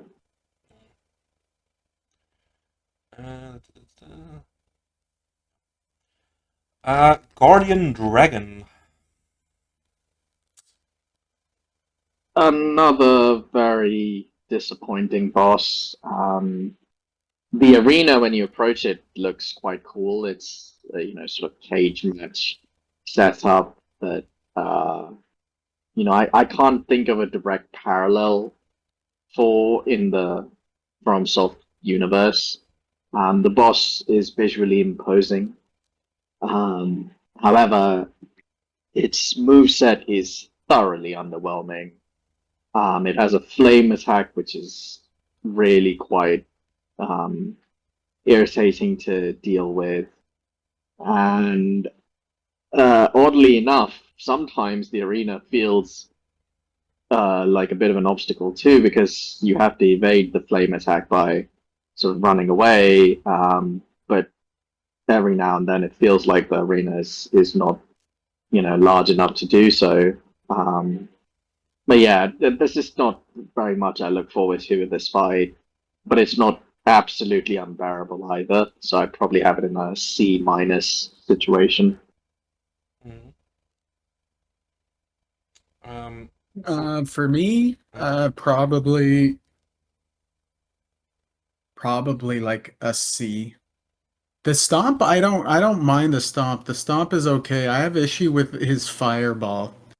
That one, I don't know. I hate it. Like now I don't have a problem dodging it, but like on the casual playthrough, it was just so annoying and he runs away a lot. He looks cool. His moves, I don't hate his moves. I hate the way that he uses them, his RNG with them. His move pool in itself, I think is good. Just the way it's implemented is a problem for me. He just runs away all the time, and it's super annoying. Mm. So if he stayed on the ground a little bit more, and then yeah, just made it so you could actually fight him, and only occasionally ran away, that would be fine. But no, it's just like constant running away. But I do think he looks cool, and I like his move set. Apart from that one attack, so I'd put him C. Yeah, I think this is another one of those dragons that just FromSoft doesn't really know how to do. Like we had the Bridge Wyvern in DS1, wasn't even a boss, but like Guardian Dragon is just the Bridge Wyvern in an enclosed cage. It has a lot of the same moves. It does a lot of the same things. It's just more bullshitty because he has more places to go. Whereas the Bridge Wyvern was locked basically on just flying to and for to the bridge. Like Guardian Dragon has more elevation to it, but that doesn't make it a better fight. It's annoying. It's a hassle, and I don't want to deal with it. It goes into D for me.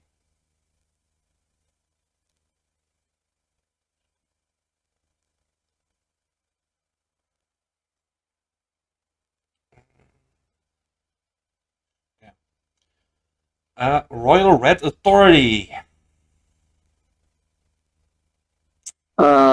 This one again merits some F tier consideration. Um,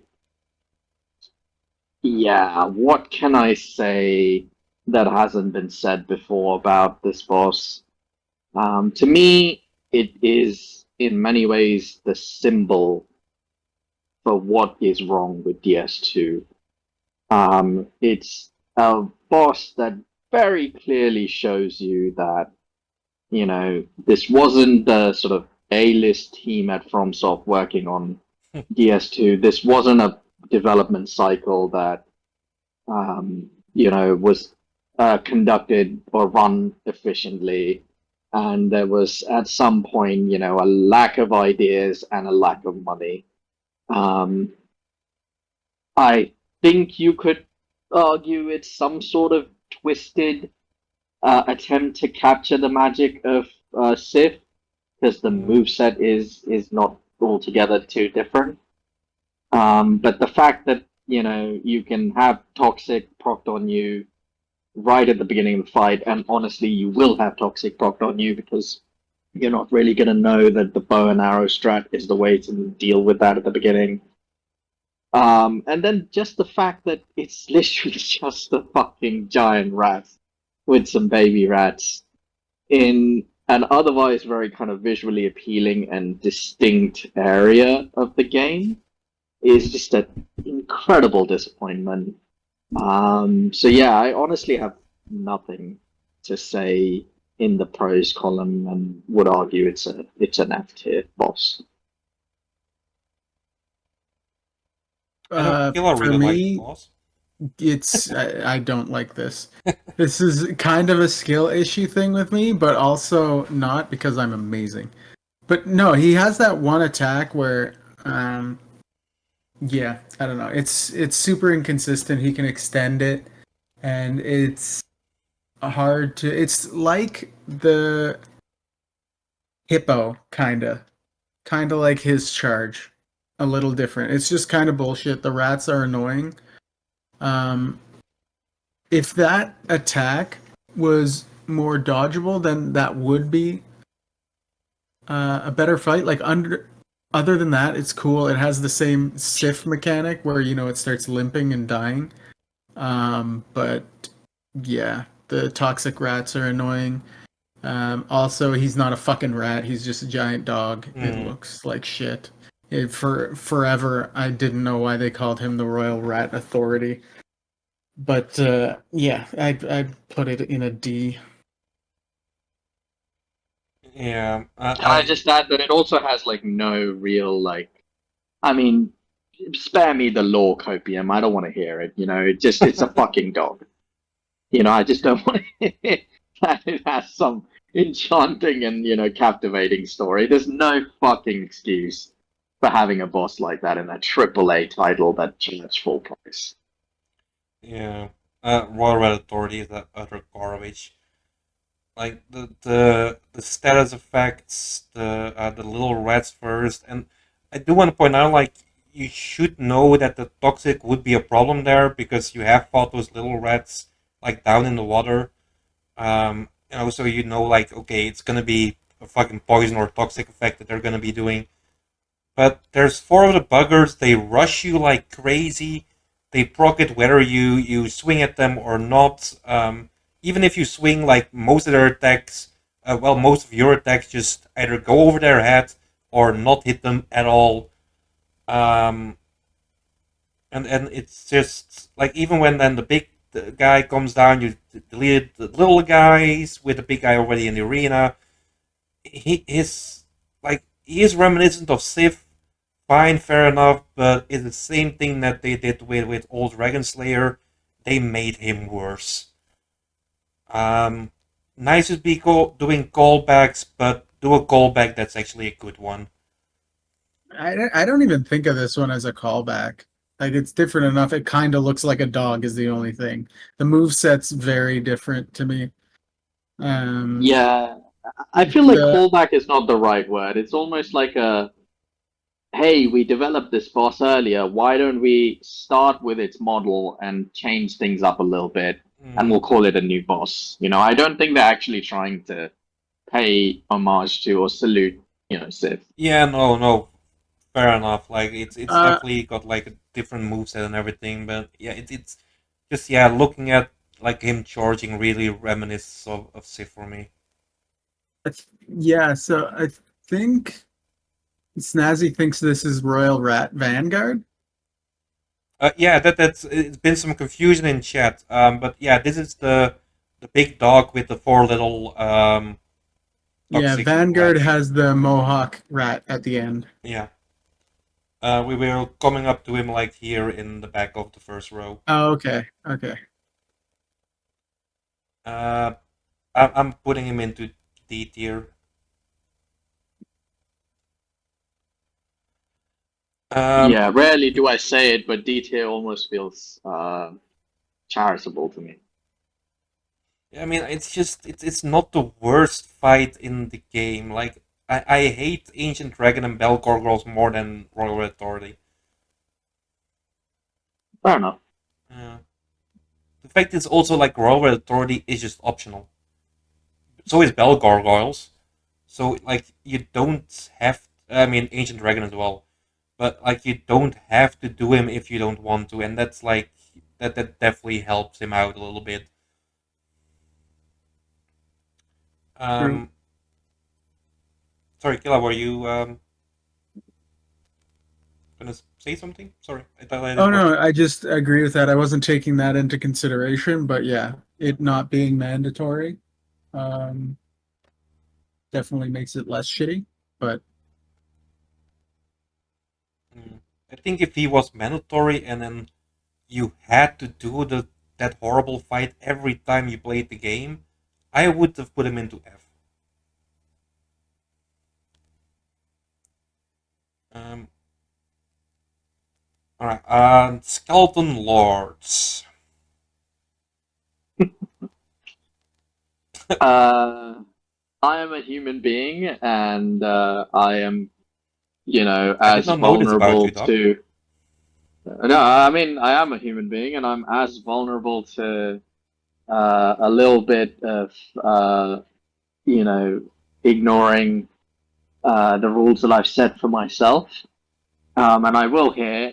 Um, I know I said the D tier is reserved for bosses that I think are not good, but also unpleasant in some way. I don't think skeleton lords are unpleasant, but I will still put them in D tier because they are such a sorry excuse for a boss. There is just absolutely no way you can convince me that Thor's care and imagination were utilized in the creation of skeleton lords. Um, there is nothing to redeem the fight other than it's very easy and you're not going to die, so you'll get past it fairly quickly and move on with the game. I just cannot believe that there's a game director out there in charge of a AAA Studios game and then given charge of Elden Ring as well, who looked at that and said, "Yeah, this gets my stamp of approval. We're putting this in the final game and moving on." It is an absolute sham of a boss, and it's going flat in the D minus category for me. Yeah, D, and I don't think it needs a justification. It's just a bad fight. Yeah. Fully agree with D. And then yeah. And I will say, like, I think most of us kill like the guys for the bone wheels last. And like the first time I played this, I was like, okay, we killed that guy. Okay, what is he gonna summon? It was bone wheels, and I almost shed myself because I remember the bone wheels from DS1 were just a fucking pain to deal with, and these bone wheels in DS2 are just an absolute joke. Like if they made those bone wheels a little bit harder during that boss fight, it might have been a little bit of a challenge, but it's not. It's just a fucking fight you have to That go through, and that's it. that would have made it worse for me. Yeah, I mean it It's would. just not enjoyable. If they put those bone wheels in, it wouldn't have made the fight any better. It would have made it worse. But it would have been It more just would have been challenging. that you. It would have been more challenging, but not in any sort of interesting way. Yeah. Yeah, I mean, it's a Mm. pretty uh, severe indictment of a boss that its only uh, pro is that, you get through it quickly. Yeah. Uh, Rare DS2W nerfing the bone wheels. Yeah, it is. Like the bone wheels in DS1 were a pain to deal with. I do feel that Dark Souls 3 actually brought them like mid between DS2 and DS3, DS1. It's a bad take, Sheik. The bone wheels suck. They're stupid. Yeah, DS3, I found them much less annoying than I did in DS1 personally, Yeah, but I think in DS, let's not get too far off on a yeah, tangent. Skeleton Lords definitely D tier. There we go. Uh, they're just goofy little guys. They want to roll. I mean, sure, Shake, but um, like that they're annoying, goofy little guys. It's the same reason why I kick the crap out of every midget I see in the street. Last Giant. How are we feeling about Yeah, Last well, Giant? why not just make them all DS1 bone wheels? Take all the skeletons out. Just fill the entire fucking arena with bone wheels. I wonder if we can find a mod for that. You most definitely can. All bosses in DS1 and DS2 just bone. No, Yeah. every enemy bone wheel. Yeah. I'm like, I'm gonna So, look that up. Like, I'm gonna do a fucking playthrough if I find that. yeah, coming back to the boss, the last camera is a decent, you know, tutorial boss, I guess. Um, Last Giant, I think, is a really good tutorial boss. yeah, I mean, he's okay. The last camera is not a bad fight. You can basically, get a pretty hefty service of leg porn if you're into that, which is More feet. That's the only which reason we is play Dark Souls, right? which is Yeah. nice. I know a lot of people in the FromSoft community play that fight one-handed, so kudos to them. Um, I guess it's a pro that nobody in human history has died to the last camera, so that's kind of a nice I thing think to I say as died to well. the last giant the first time I fought it. I think so. I think I did too. Yeah. So, I mean, It was terrible my shame. first Dark Souls game. But another pro is that I think it drops 10,000 souls very early on, so I almost consider it a free soul drop for the Does it? ADP leveling that Dark Souls 2 is so kind as to require you to do. We all love ADP here. Rest in peace, ADP. Just roll Um, better, you don't need it. so, with all of that being said, I think I'm very comfortable in placing the last camera in C tier. For me, it's a B tier, and I don't even think the camera is a problem. You think Yeah. about fights where it's actual, like, there are fights where the camera is actually a problem. It breaks and you can't see shit. Here, it's just, you can kind of just see his legs. He Yeah, doesn't that's break a it. You can't see the rest of him, but it it shows that, he's huge. You're a little it's guy. it's not a problem, Killer. It's not a problem by any means. It's just a very interesting camera angle to Oh, enjoy a okay, fight yeah. with. I mean, it's a bit like, feeling like you're a child trying to ask your daddy to pick you up off the floor.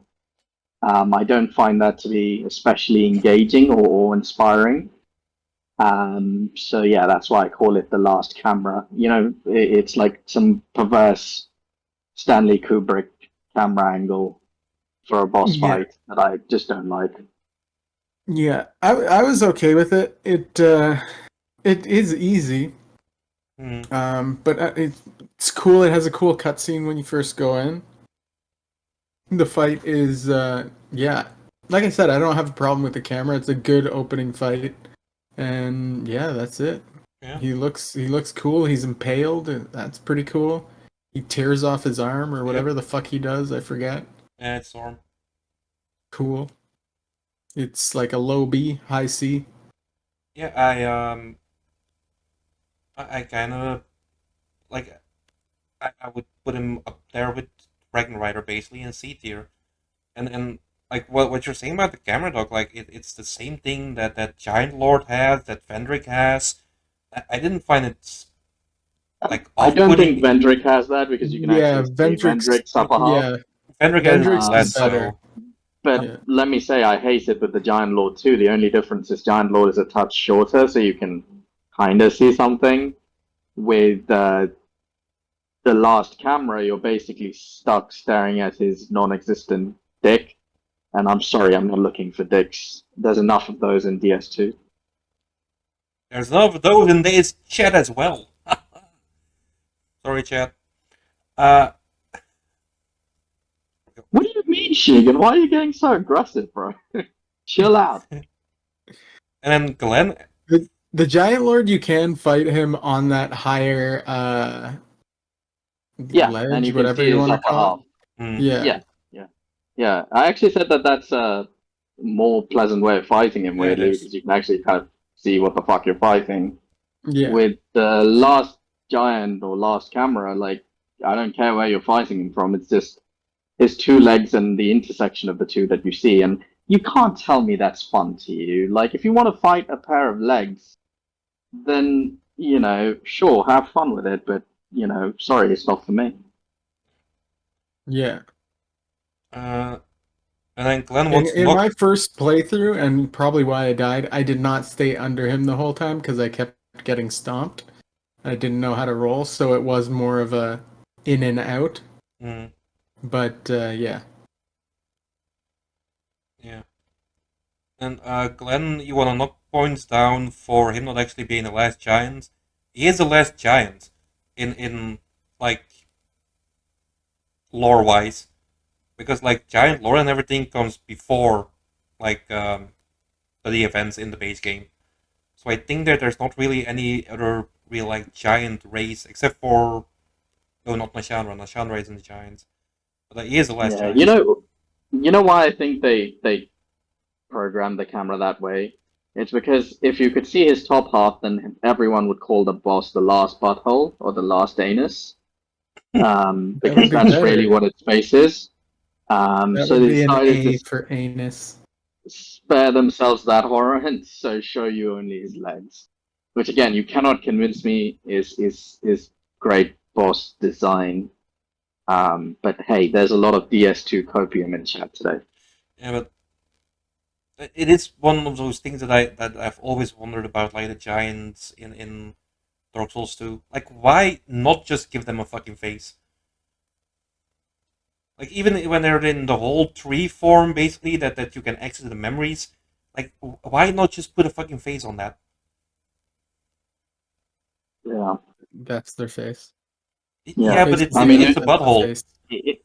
if players are playing it one-handed, looking at the legs, they'd play it no-handed if they could see that I anus mean, on top.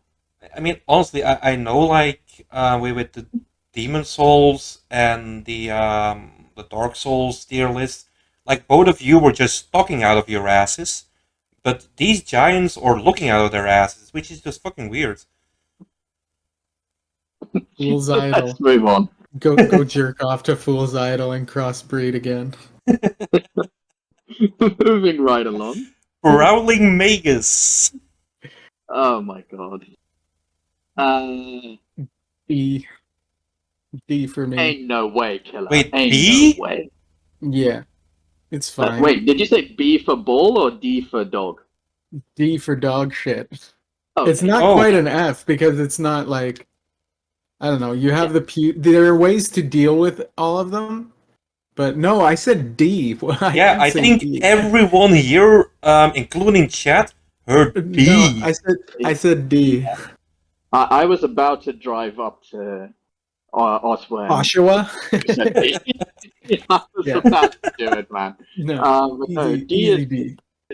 yeah, D is fine by me. Again, everything about I said about the demerits of Skeleton Lord apply here as well.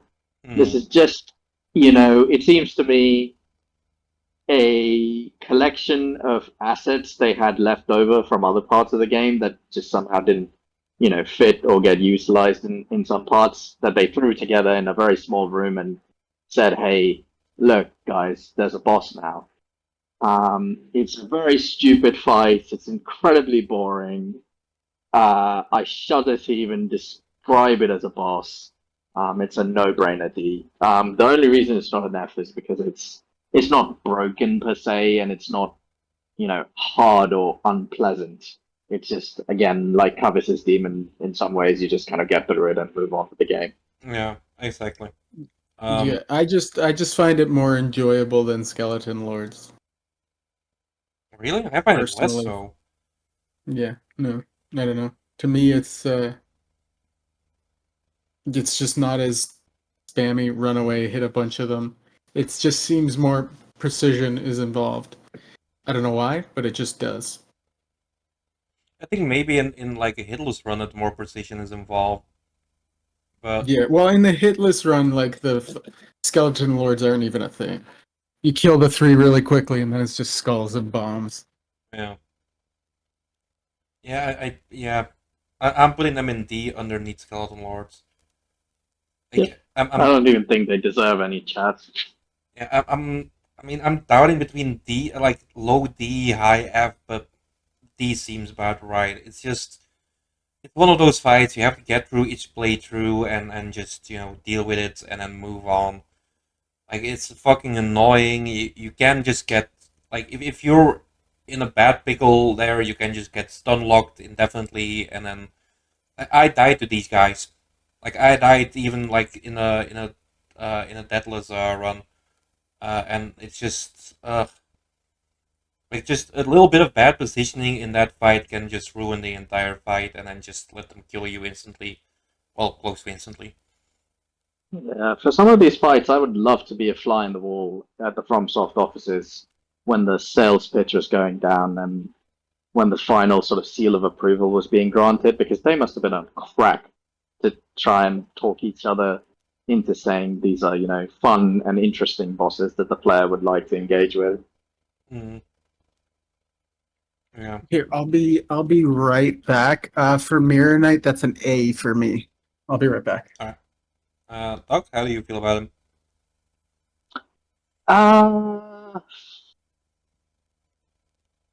I'll be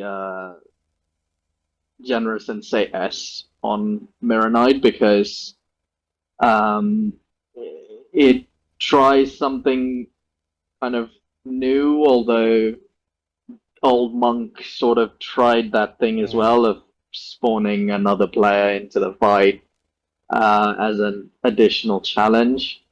Um, but outside of that, I visually like the boss. I like the arena. I like the rain. The run up to the boss, while littered with a few annoying enemies, is kind of very grand and imposing with the crouch knights and such. Um, so yeah, I'll be charitable and say I think it's an S. If I was being very critical, I would probably give it an A plus for the fact that at the end of the day, in a game littered with knights, it's another knight. um, Mirror Knight is gonna be my first B tier. Um, like it's just like you say, like it's another night fight. Like I like the fact, like okay, it's got a big ass shield, and you can, when you hit it, you actually bounce off. It can summon like the other NPC. Well, it can summon an NPC or another player in.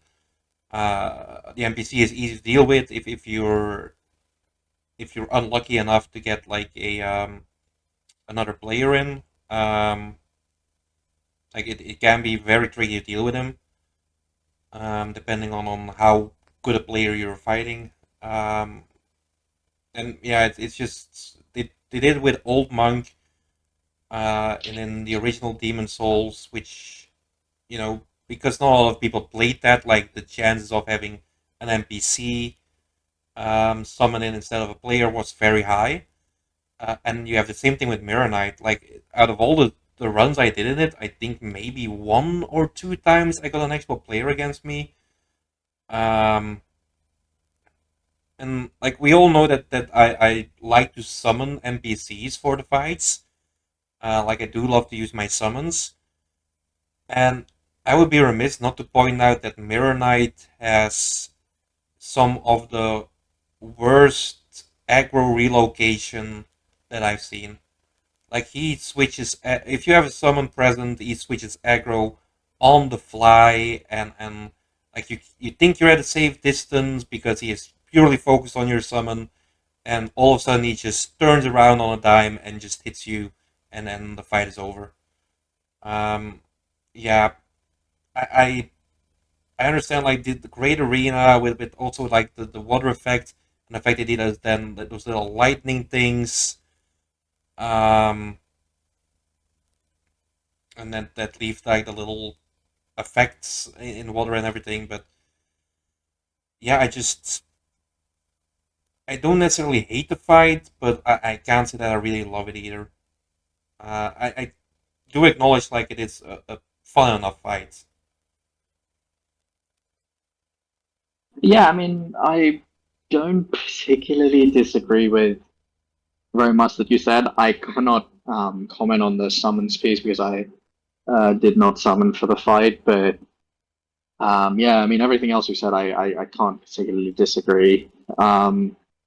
I think part of my rationale for uh, giving it an S tier is also that I have to kind of rate this boss in the context of the game it is in and the other bosses in that game, and I just don't think PS2 has very many S tier fights, and because of that reason, I feel like Mirror Knight gets a bit more spotlight than perhaps it would in another game. Mm, So I'd like to be generous and give it that S tier. all right. Has Killah returned? I don't think so. No. Okay. And then I'm gonna put him in B tier. Like I just yeah I don't know. I just don't think that much of him. Um, that brings us to Mita. Mit, isn't it Mytha, Mitra? yeah. Uh, Oh boy, I think I would. Yeah. I wish Sheep was on the call because Sheep absolutely adores Myth. Myth is Um, fantastic. uh, Sheep is saying C tier in chat. yeah. Actually, just before we get into that, I just want to address something that Sheik said about Mirror Knight being the first Armored Knight boss. I don't even want to fact check that. I just want to say that even if that was true, the fact that the game has so many knight-based enemy types, weighs against Mirror Knight and other knight bosses in the game. Like it literally feels like Knight Souls at sometimes. I'm sure Ginge would agree with that as well. There's just way too many enemies that are in some shape or form a knight with a big shield or without a shield, depending I on mean, the specific type. if you really look at it, there weren't that many. Like there were many armored, but not necessarily knights. Like Mirror Knight, Dragon Yeah, Rider, Dragon Slayer, and then I mean Root Sentinel and Flexile Sentry are armored, but they're not like really knights in my I'm not even opinion. thinking of the boss. I'm just thinking of regular enemies. Like you go through Hyde's Tower, it's just a Oh yeah, series of normal knights. enemies. Oh yeah, yeah. A lot of knights in There's so many normal enemies that are also knights that at some point you kind of have your fill of knights and you want to see something else, right? yeah. Um, but I mean, despite that, I gave Mirror Knight an S tier, so moving swiftly along. Yeah. Uh, yeah, Mytha. Ah, a B, a B, yeah, a B. I like some of her moves. I don't like others. I do think it's actually kind of cool that there's a way to clear the poison from arena, but I don't like the way that is executed, as it's something that you've never seen in a From game before, and I don't think it's something that you've seen after either. So it's not, you know, a concept that you would immediately pick up on and is not necessarily explained. Um, so, I imagine a lot of people end up fighting her in the poison pool. The run back is very unpleasant if you die, because there's those mannequins, there's, some poison to be dealt with. Oh, there's It's not. just that, well, if you don't clear the poison pool. There's a bonfire Um, right above the boss arena. Yeah, but I mean, it's fairly hidden. I've seen, I didn't find it. I know a lot of players on their first playthrough don't. So I don't really consider that to be a massive kind of concession that I have to look up that there's a bonfire, somewhere hidden and close to the arena. I know Sheev didn't find it either on his playthrough. So yeah, I mean, I would give it a B. It's not a particularly great fight, but it's not bad either. I'd go B as well. I like the mechanic, the poison mechanic. I think it's fairly easy to figure it out. They have a dude that's just standing there, and also if you play with messages on, there's going to be messages there. There'll be messages on the uh, hidden fog wall as well. Which it kind of, honestly, being up there, it's kind of obvious that there would be something there, just because the fact that there's nothing, if that makes sense. If Yeah. you go up above, it's the fact that there's nothing there, but it's a place you can get to, kind of encourages you to look around. But I did find it mostly because the message was there.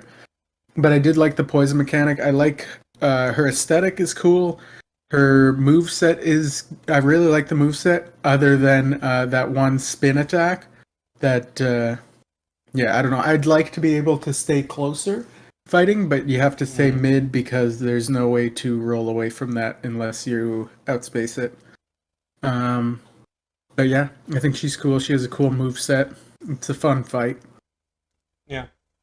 I would go B as well.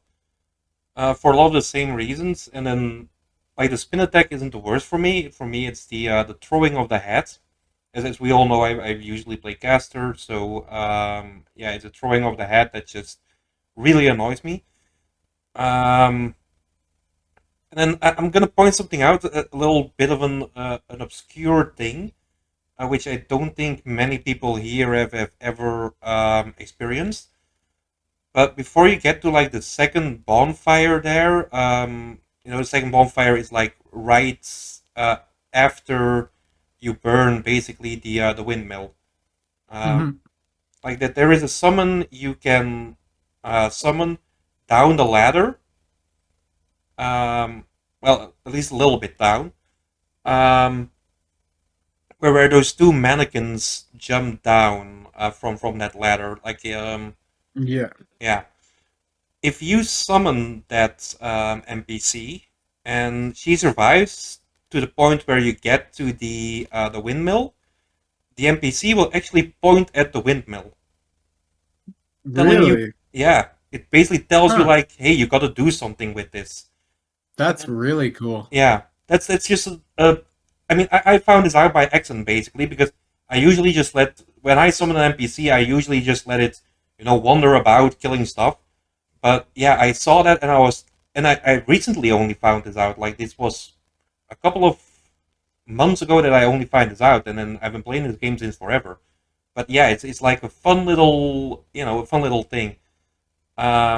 And as Killah points out, like there are the messages both for the windmill as well as the hidden bonfire. That kind of do tell you what to do. Um, but yeah, if you are playing it offline, which on PlayStation and on Xbox you actually can't to do, um, like you are in danger of missing that. And then it's something. It is the same thing with the original Dragon Rider fight, like down in Heist Tower, where they've tried something new,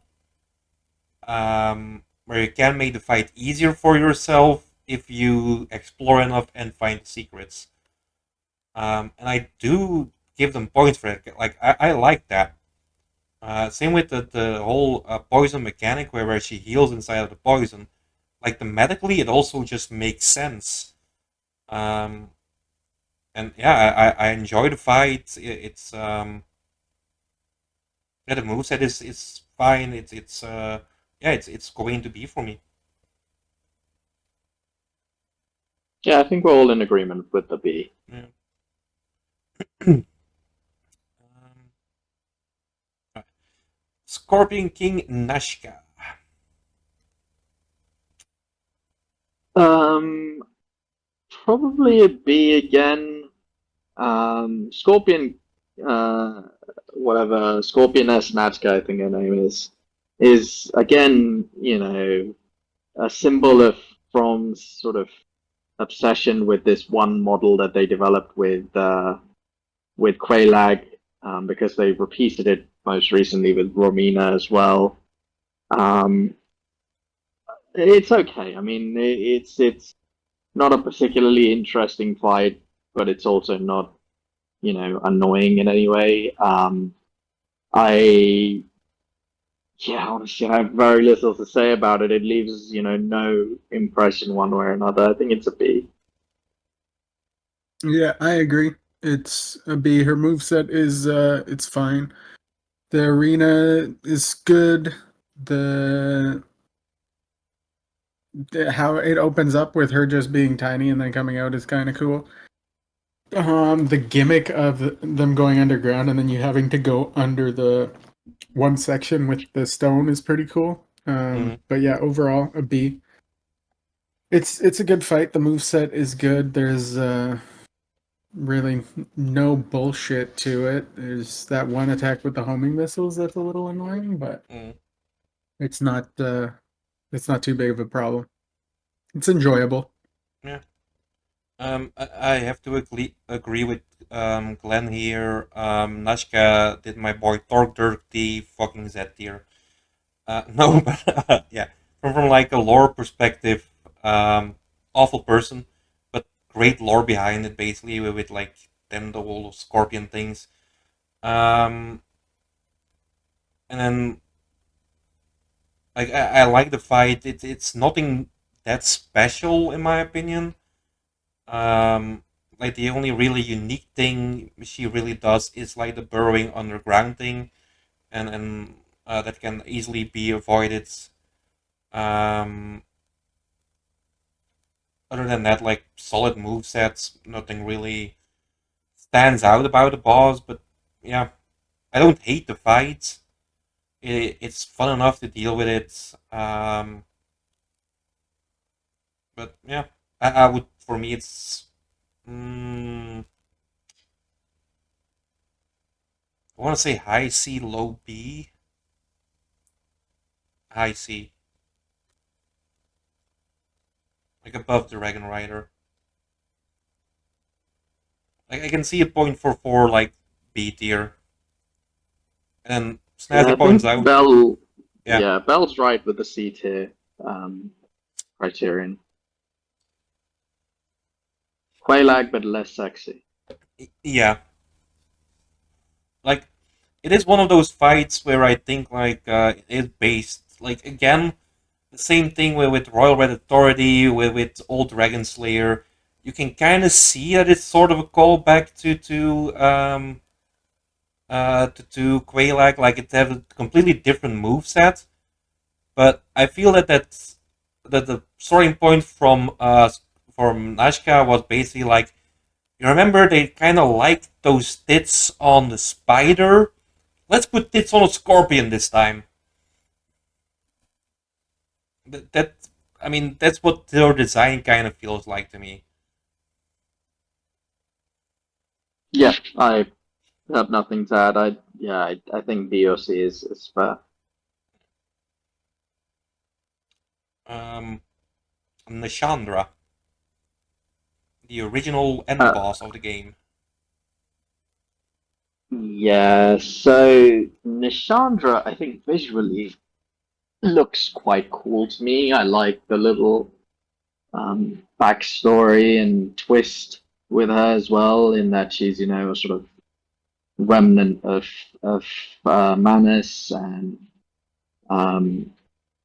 she played a very smooth game with Vendrick that caused a series of disasters in Drang Lake. I think all of that is great. The fight itself, I'm not a big fan of. I don't like the curse. I think the moveset is rather dull for the most part. I don't like the laser thing, and not because it's hard to avoid, but just because it just forces you to move back a little bit and dodge and lengthen the fight that is already generally quite uninteresting. So yeah, for me, probably I would say a C plus. I might have gone with a B minus, but I also think she deserves a little bit of a point deduction for the fact that she doesn't quite live up in terms of mechanics to her very excellent backstory, and the fact that she is in many ways the final boss of the game. I almost consider Aldia to be like a secret final boss, the moon presence, if you will, to Nashandra's Garmin. Yeah. So for me, it's like it's almost an A if they would have changed a very small thing. Mm-hmm. If because you can, I need some clarification on this because I'm a hitless runner, so I don't deal with it. But you can kill the orbs, right? Yes, you can. Okay. So yeah, with that in mind, if the curse built up significantly slower, then this would be an A fight for me because I do actually find her move set interesting because it's so varied. She has so many different things that she can do. If you're just talking about her melee, yeah, her melee alone isn't crazy. The lasers on their own aren't crazy. Although I do like them because they have the two different ones. If you play it Mm-hmm. right, you can get big punishes off it. It's still dodgeable. She can fuck with you as far as what she's doing. There is a difference between them, but you do have to pay attention. Otherwise, you might get caught with not the AoE, but when she recasts the orbs. So if it did less curse, then it would be an A with the move set and the lore. The lore is fantastic. She looks really cool, way better than Nito by a mile to me. And yeah, she's cool. I think cutscene is cool. Everything about her is cool. Just the curse is too quick. Yeah. I didn't catch what tier you had in Killah. B. Sorry, Oh. I said almost A, but I didn't specify. But yeah, like a high B to me. I agree with everything Killah said. And then as well as for the tier list, for the tier placement as well. Like for me, it's high B as well. I like the moveset. It's just varied enough to be able to deal with it, but not like overly complicated, but not like overly simple either. The curse orbs, yeah, you can destroy them, but at the same time, like for a hitless thing, sure, maybe you destroy them. Actually, you don't in hitless, do you? You don't even fuck with them. You stay on the other end of Yeah, the yeah. arena. Getting hit by those counts as a hit, right? Yeah, Yeah. and they Um, proc right away. yeah. Um, but like even finding her inside of those, inside of the little circle of curse orbs, um, I never had an issue with it. Like it builds up fast, but if you go into that fight with full health and you manage to dodge her attacks and you got the AR to do it, you can just break her down before you die of the curse. Like, it is a good thing that it's like the nerfed curse from DS2.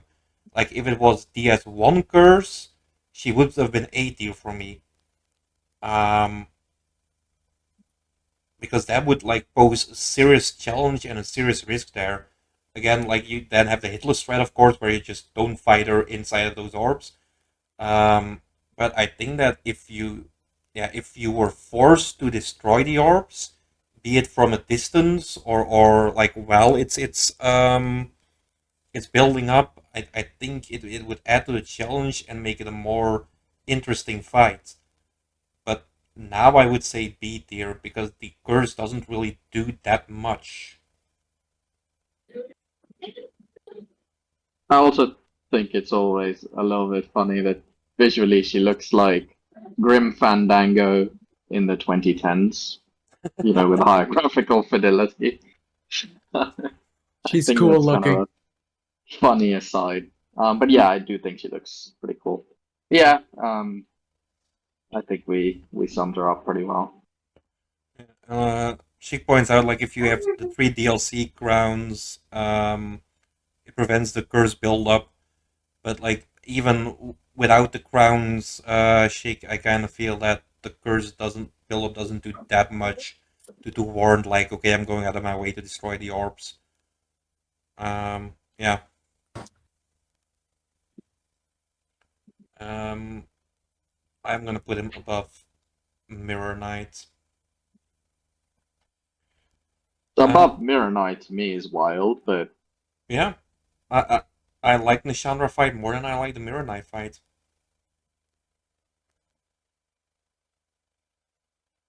yeah, but not as wild as some of your takes from last week. So I'm not going to litigate.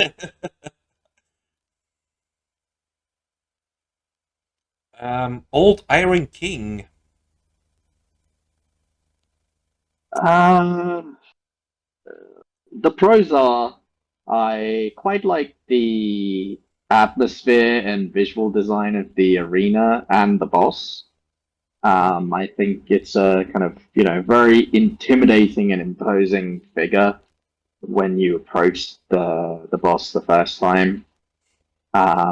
I have said this before, while I dislike Iron Keep viscerally, I really like how it looks, and I think the old Iron King sort of is an extension of that.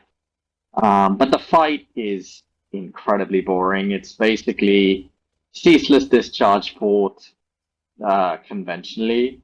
Um, uh, Mm-hmm. there's just very little about it that excites me. I also think it's such a fuck you to the player to have a hole in the corner of the arena that I think almost every first time playthrough player ends up falling Yeah. into at least once, if not multiple times. Yeah. Um, and sort of counterintuitively, I don't really like that there's a kind of area in the fight at the far end where you can basically just stand and chill, avoiding 95% of its attacks. To me, it feels like a very,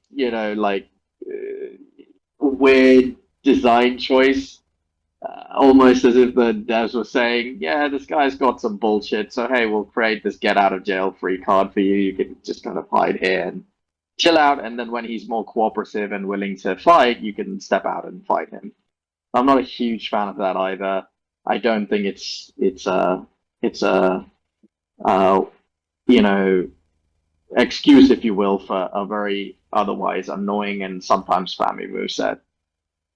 So yeah, with all of that factored in, I'd probably say B minus, just because I think visually the boss looks quite cool, and he also, I should mention, has a pretty interesting backstory. Yeah. And welcome in FB. Hey, FP. Hello, Yeah, for hello. me, I'm about sitting at the same place. As far as the mechanics and everything, Mhm. it's probably low C, almost D for sometimes, because sometimes he'll just keep on spitting the fire. I think Mm. it's fine. The arena with the hole in it, that's the real boss. Everybody knows. Um, he looks really cool. His moveset is like, yeah, I don't know. It's pretty boring, easy to deal with, but he looks really cool. I'm trying to think of what they could change to make it better. Um, yeah, there's not really much. There's that place where you're safe, but he will end up like jumping below and then going onto the other side. Mm. So it's not, you can't stay there the entire time. But yeah, mm, like a high C for me, just because he looks so cool. Yeah, I agree with like high C. Um, he looks cool. His lore is great. Like the arena is like it's. I don't want to say spectacle, but the arena looks pretty good. Um, like yeah, the whole is the main issue in that fight. But I'm not sure that like the safe spots by the door to like the primal bonfire, like I'm not sure if that was intentional or not, because like the laser beam he sometimes shoots out does have the ability to like clip through it and then actually hit you. That's kind Um, of why I think it is, though. It was intended. Because really, there's no other way to dodge that attack. Like when he sprays fire, I don't think you can avoid it unless you go over there. Like there is, I think if you go all the way to the other end of the arena, like if you run over there, he will end up stopping the fire and it won't hit you. But it kind of makes sense that the other one also goes through it because then it's like you can't just stay there the entire time because he can't really reach you with his mhm. attacks when he's there. So that would be the one thing that makes you have to move. Yeah, interesting. I didn't think about it that way. Yeah. Hmm. Yeah, I guess it might have then been intentional, but yeah. But yeah, other than that, like he always has like clear punishing windows. He leaves his arms on the ground long enough to always get a couple of hits in. And it's just like rinse and repeat every time he basically slams down, or when he breathes the fire. If you're close to his head, you can hit his head. If you're close to an arm, you can hit his arm. Um, the only thing there though is the whole drag sometimes, um, because when he does that fire, he turns around, or he makes like a little turn. Depending on your position, he can just drag you into the lava for an instant death. Um, but yeah, I mean, he stays in C tier for me. He's just he's just a solid fight.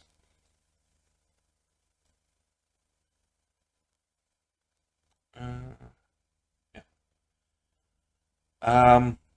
Next up is the Old Ivory King. Can we speed up DS2? I really want to get to Best Souls 3. We've been at this for like 2 hours and a half. You're on DS2 right I now. don't even care about this game. I wouldn't miss it a bit if it ceased to exist tomorrow. Uh, yeah, Burnt Ivory King, is it? Yeah. Um, Old Ivory King. Yeah. yeah. Oh, yeah, Old Ivory King or whatever. So this boss, it's almost like two different bosses in one boss, right? Mm. And there's elements of both that I like, and elements of one that I dislike.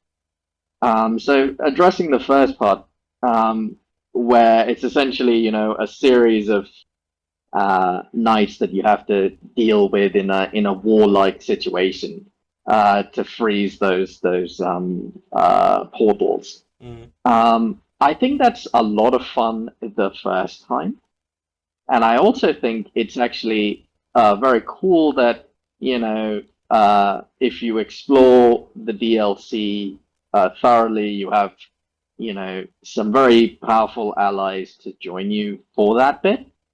Having said that, on the negative end for that portion of the fight, I don't like that you have to do it every time you fight the boss. And I also um, find Elium Lois to be the DLC I would dislike exploring in depth the most.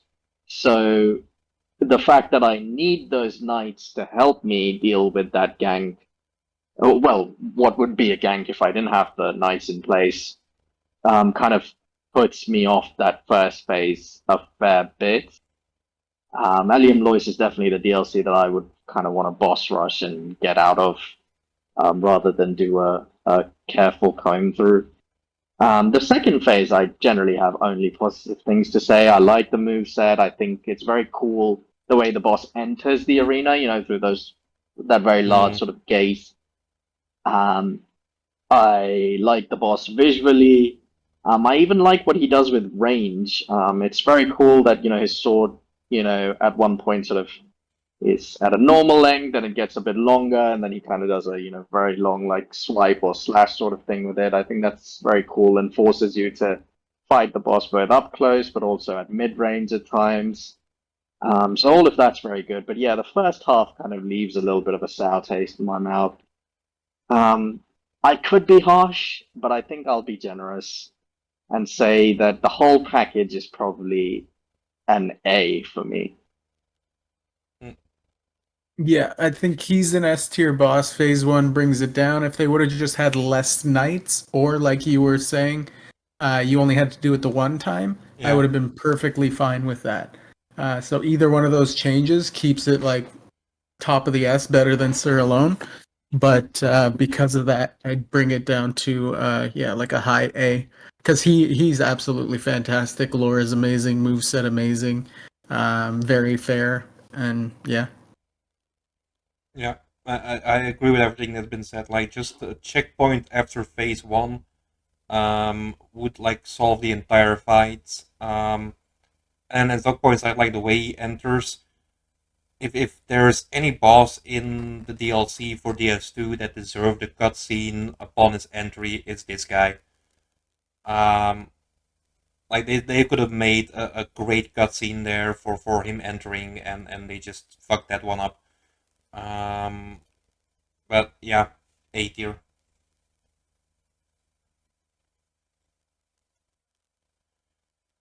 We speedrun Pursuer. Pursuer, we're going with high B, maybe even an A. Good enough fight, cool gimmick. Also cool that he's coming back. You saw him earlier in the level, and now you try and get revenge. His move set is good, I think, and yeah, it's just a cool fight. Are we really speedrunning this? Yeah, I'm kind of at my you know peak with DS2. Uh, I agree with everything Killer said. It would be an A minus for me personally. I don't like that he then, just ends up being an enemy that they throw throughout the game, but I don't want to Mm. levy that against the boss because the boss is really, the first sort of meaningful interaction you have with that enemy type. And I generally enjoy it, even if, he is vulnerable to the old circle strafe and flap the buttocks approach to boss fighting. Yeah. A tier, optional fight, good fight. Um, Killah, you pointed out like he comes back. Once if you've seen him before, like it's not you don't really have to see him before, but you can like, and even if you defeat him there, you don't have to fight him in the actual arena, which is kind of a cool mechanic as well. Well, a cool idea. Um, but yeah, solid boss, solid fights. Not much to say about it really. Right. Rotten. Rotten. Rotten. Yeah, go ahead, Killer. Yeah, Rotten for me is another A. Almost, honestly, hot take, but almost an S. Really well done, boss. His moveset is good. The arena's really cool. All his attacks are fair. They have a good variety. And yeah, just another cool gimmick. You can cut off his arms. A little cool little Easter egg that Nuke points out often is that his shoulder dude does exactly what he's doing, which is kind of cool. I don't use it for tells, but it's just kind of a cool thing. But yeah, he's just honestly, I'm gonna say S. I'm gonna say low S. You can cut off his arms.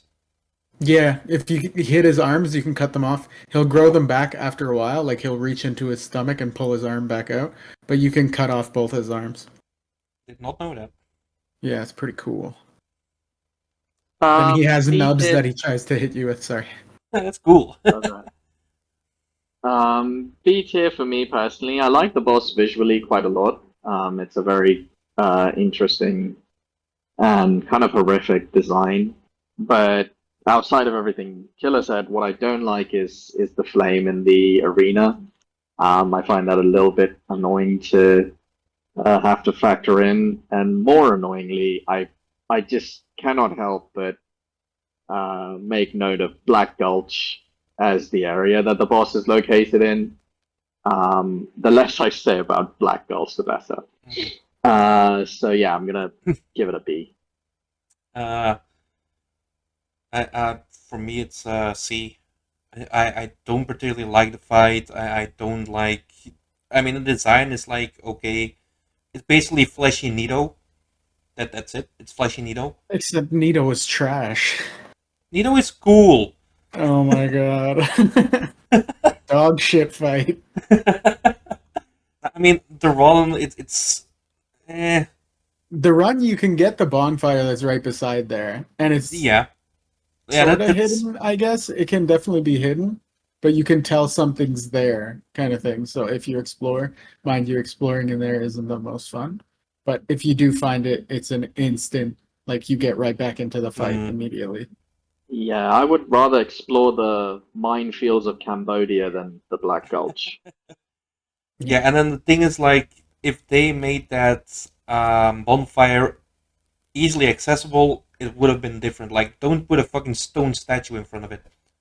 Like that's just what really annoys me about getting that. Like, it's either use one of your friggin' branches in order to get that bonfire, or the most horrendous run back ever. And then I don't Yeah. think that that's like a fair thing to do. Like, give us the thing. Like, we've already traversed the entire Black Gulch. Just give us that fucking bonfire in front of the boss. So Yeah. yeah, S tier. S, I think, is very No, generous. sorry, C. Sorry. No, I'm just talking to Killer. I don't think S is so. very I don't generous. think it's too generous. I think it's a very balanced fight, cool aesthetic, very fair, and it's got a cool little Easter egg of cutting his arms off. Yeah, I didn't know that about the arms. Never really did that either. Yeah, I feel like DS2 has a lot of like mechanics uh like that, but they're so kind of hidden and oriented towards almost like repeat playthroughs, because on a first playthrough you're likely to miss a lot of these, but they, you know, don't help improve the image of the game in most first playthrough players' Mm, experience. Right? Like these are secrets that you guys discover after playing the Rotten several times. I mean, Hitless runners fight the Rotten 4 times in the any yeah. percent. So for me, yeah, that's almost like not a redemptive quality. Even I don't particularly care that that's included in the fight because I've never had occasion to see it. Yeah. And Spectrum points out, like in the original edition of Dark Souls 2, there wasn't a statue in front of the bonfire. Um, which, yeah, now that you mention it, yeah. But that just the fact that they put it in for a scholar is just fucking annoying. Should we move to Royal Rat Vanguard? Yeah, it's basically a red fight, but Uh, this one has a mohawk. Nothing special about it. It's a D tier. It's a D, but I'll give it a C for the Mohawk. I would actually go ahead and give it an F personally. I think it is such a disappointing reveal at the end of what feels like a sort of semi-secret area of the game Mm, that you're eager to explore because you have to, find a way to either survive the jumps down or get the ladder fellow to, drop his ladder down and all of that. The fight, I can't even really call it a boss because it's just mm, regular enemies sprayed in a room, but they also have a stasis effect now, and one of them happens to be the boss. Yeah, I just have nothing positive to say at all. It's an F tier for me, honestly. yeah, and it's like kill as many of these as quickly as you can, so that you can just kill this boss in 3 hits to move on. Like, why? Just don't. Like, I think if they like made the Vanguard itself like bigger and have like its own moveset, put it in that arena and be it like a distinguished fight, it would have been a lot better. But now it's basically just more gang fights, and then because it's just another gang fight, there you go, together with Skeleton Lords and Brawling Magus. Uh, the next gang fight, Ruin Sentinels. When I fought them, I have to say I had a very, very bad experience, and I actually had a TikTok of my uh, experience with the fight do very well because I was largely, a 29-year-old man howling at the top of his voice in an apartment building through the whole experience. But having gained some distance from the fight, I do think it does certain things right. For a gang fight, I like that the first guy, his name eludes me. It's something with Y. I don't know their names. He jumps up to the platform, and you can basically take him out right there. So that's kind of nice.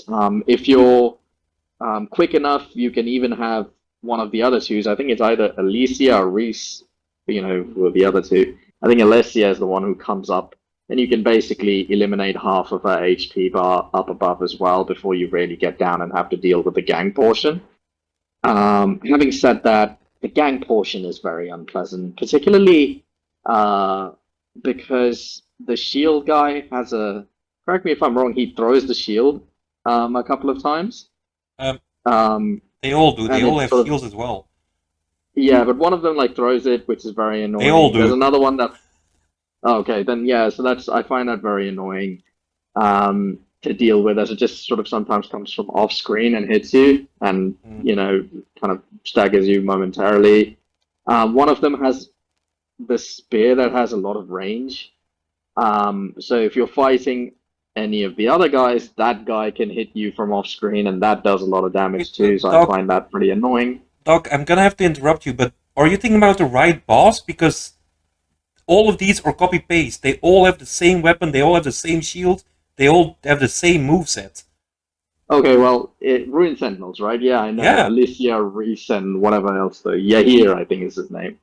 One of them has a lengthier weapon, or what it feels like a lengthier weapon, because it always seems to hit me from off screen. Um, it may be the same length, whatever it is. It's still annoying because it hits you from off screen. You can't like deal with it when you're dealing with one of the other guys. Um, so yeah, I just don't find the fight very interesting. I also, by the way, hate that when you drop down to the main floor to fight the gang portion, you take fall damage for going down, Mm. which is pretty stupid in my opinion. Given that it's not a particularly alarming jump by any stretch. And I've actually had, the fall damage essentially kill me because I land, sustain damage, and then immediately get hit by one of the gankers and end up dying. So yeah, with all of that factored in, I would probably say it's a B minus. No, actually a C plus. All right. Yeah, I'd have the same thing for all the same reasons. Okay. Um, I would say C minus. Like it's just a fight you have to go to. I don't enjoy it. Like it's a gang fight, and then if you kill the first one on top, like both of them can jump up, and just like it's such an annoyance. Like even with summons, it just stays a fucking annoying fight to do. Um, yeah, C minus. That's fair. Uh, Flexel Sentry. I actually like Flexile Sentry. I think it's a unique and kind of interesting boss design. I actually do like what they try to do with the arena, it being a sort of semi-sinking, portion of the ship where it gets progressively harder to dodge and fight the boss as the water fills into the room. I generally speaking like the move set on both sides of the Sentry. And I like that emphasis on dealing with it quickly because, as I said, once the water fills, it becomes a decidedly harder fight.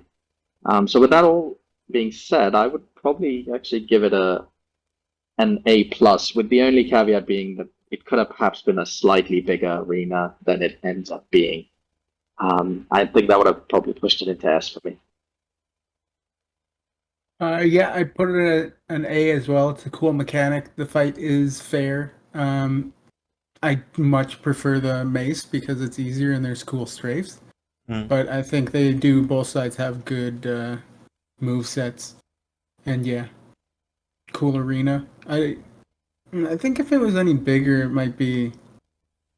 Yeah, I don't know. I like the size of it. Also, I just want to point out that Skeleton Lords is on there again. Yeah, I spotted that earlier as well, and there's some fights missing as well. Like Blue Smelter Demon isn't on there, the Gang Squad isn't on there. That's two S tier bosses. Yeah, exactly. Like they're missing some shit here. Hmm. And I think there's another one who isn't on here, but I from the DLC, but yeah, yeah. Um, we'll just have to skip those. This is the list that I found, so yeah, I'm just working with what I found on the tier list maker.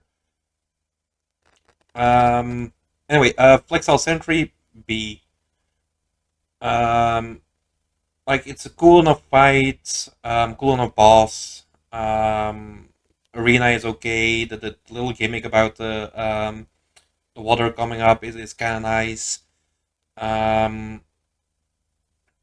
but that he has that one move that I utterly dislike, and that like that kind of brings it down for me. Is when you're fighting one side of him, he can do like the bending over thing where the other side hits you all of a sudden.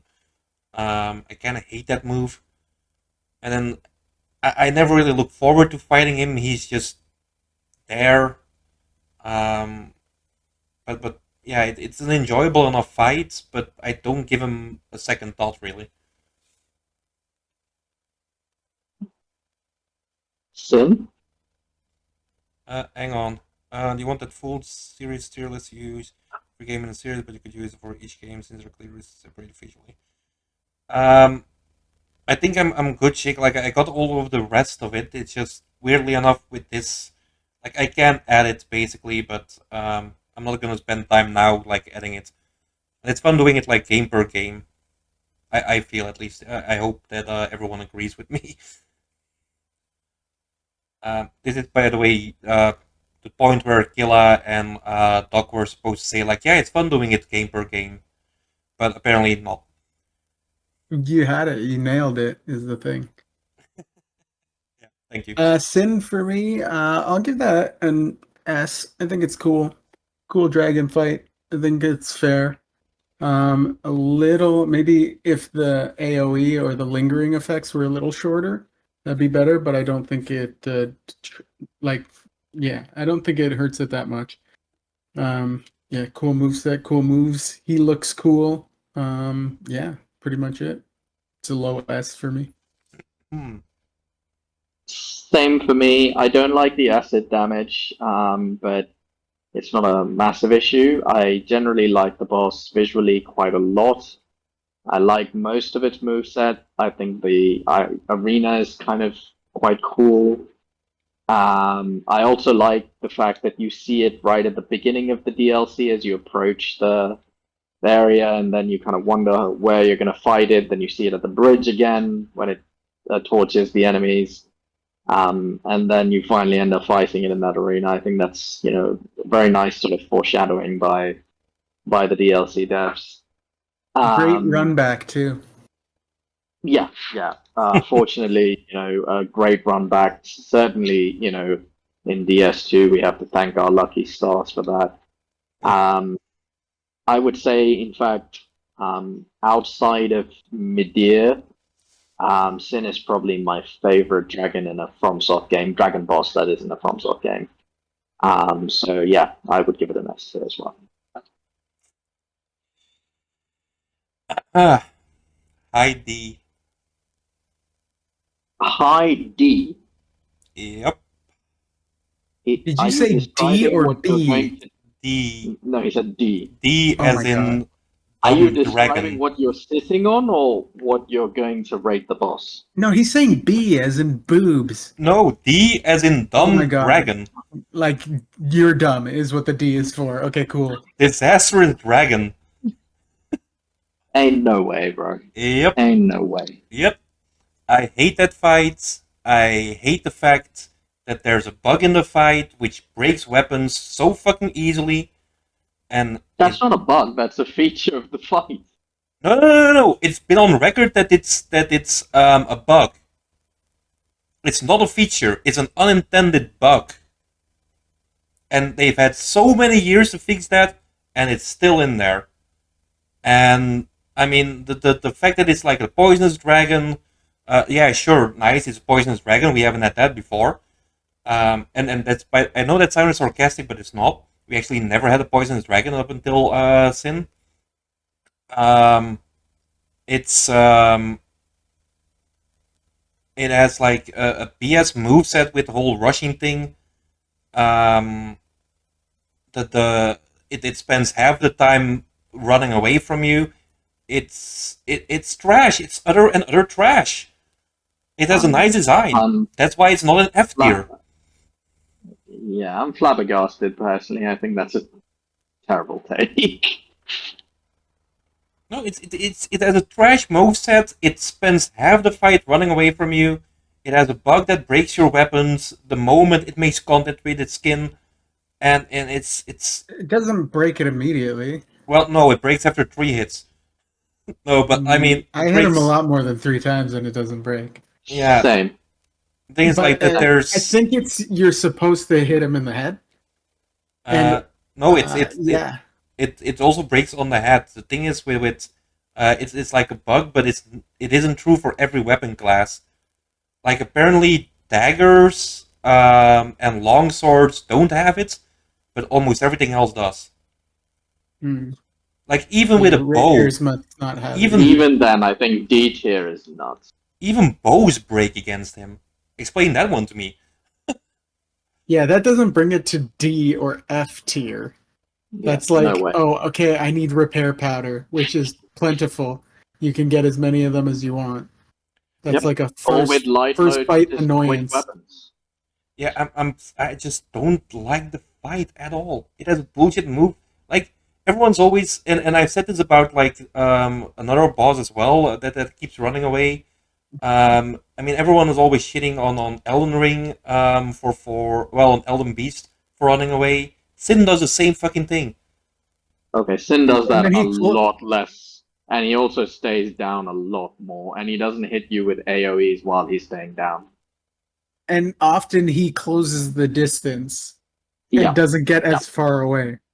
that is not an accurate comparison in any way, in my opinion. Yeah, yeah, he's just another stupid Dragon Balls that keeps running away from you and has some bullshit moves to do. Sorry, it's one of the worst Dragon fights in FromSoft. I would rather fight through the DLC with all the Ghost Flame dragons in it than do this fight one time. Yeah, I think you're just digging a deeper hole for yourself. Let's just move on. Actually, behind Covetous. Yeah, that makes sense. Behind Covetous Demon Killer. Yep. I love Covetous Demon. Yeah. But yeah, it's insane. Yeah, I hate Sin. I hate fucking Sin. And I knew this was gonna come up when we started this. It's a skishu for sure. Yeah, 100% Skishu. Lost Sinner for me should be S tier, but there's some janky hitboxes, so I'm gonna put it at an A. Yeah. Exactly the same.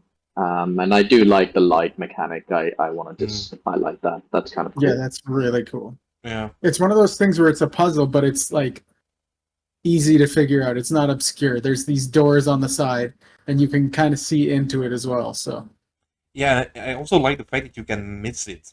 Like you can Yeah. just not pick up the key. I mean, in Scholar, it is not really that hidden. Like it's at the end of that little bridge.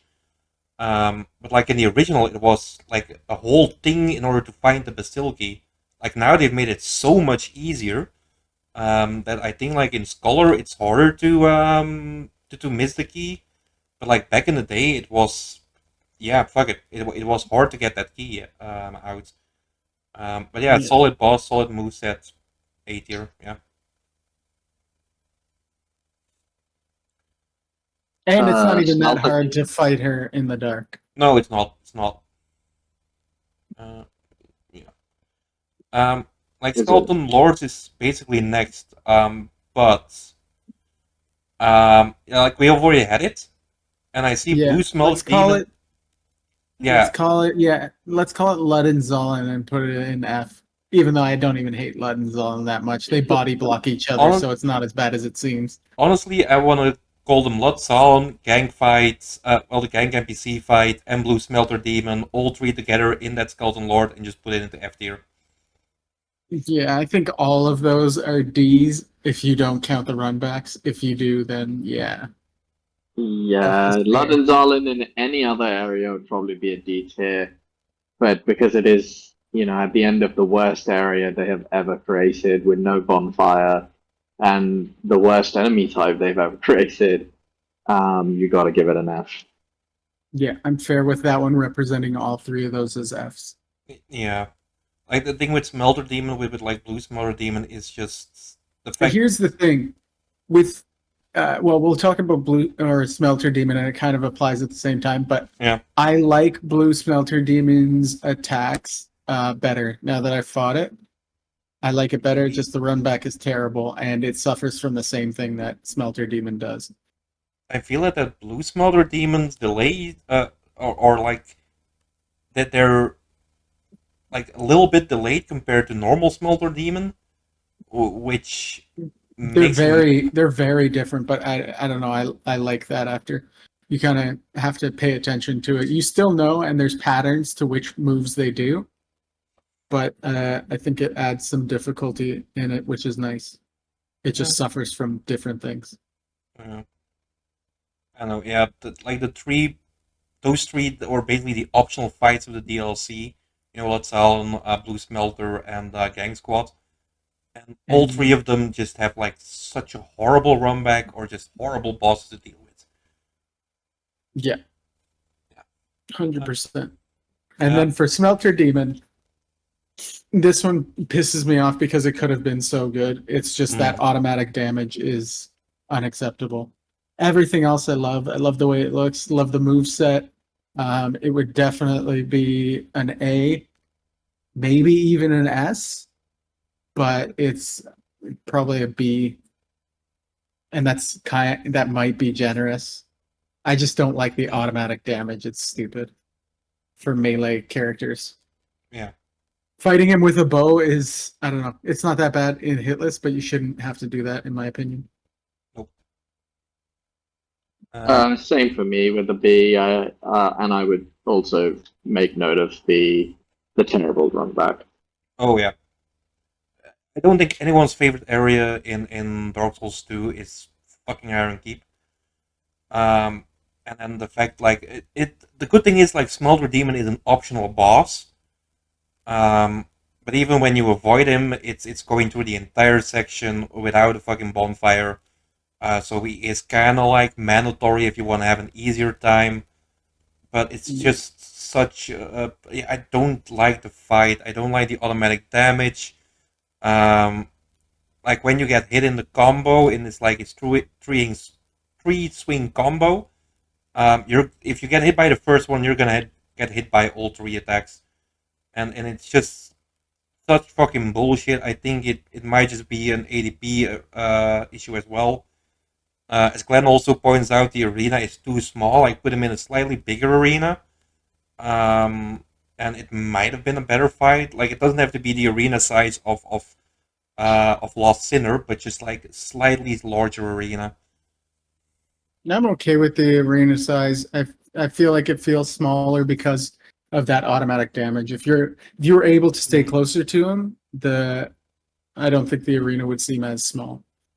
Yeah, I think you're right there. Like if yeah, because like when you're taking that automatic damage, you kind of want to back off and have some space, but you just don't have that space in that arena. I feel yeah. The run back for sure. I wasn't even considering that. That's brutal. I'm not gonna put it against it because again, I want him to be so much better than he is.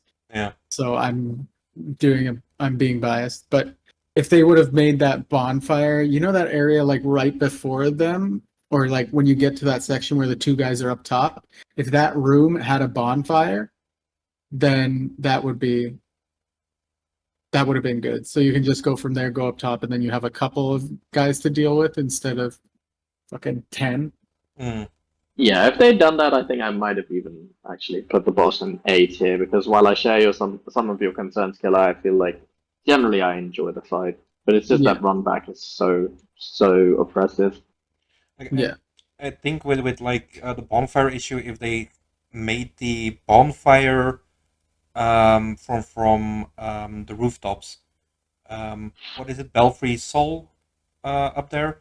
Like if they made a bonfire of that one accessible through Iron Keep, that you don't have to go through the entire Belfry again in order to get back down. You know, that you can get from that bonfire back into Iron Keep without doing the Belfry.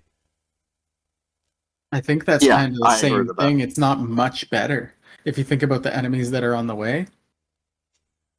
Yeah, I think it would make the time taken a little bit shorter, but I think they did that deliberately because wasn't that area meant to be a PvP hotspot back in the day? Yeah. It's Belfry is both Belfries or PvP areas. Yeah. Like if they had that bonfire readily available, you didn't need to kill Smelter in order to get like a second bonfire. Like the run-up would still be horrendous, absolutely, but it wouldn't be like that you are punished for not killing Smelter Demon. Yeah. Also, you know, if they had just taken care of the fact that the stupid bonfire's in the sunken spot, or they just put a ladder so that you could get back into the main progression path. Yeah, that's exactly what I'm saying. Would have been so nice. Yeah, that's exactly the point I want to make on that. Yeah. Yep, I think that was a very, very bad choice to have it as a sunken thing, especially because it's so infuriating to look at. Like the wall is only like a foot tall. Yep.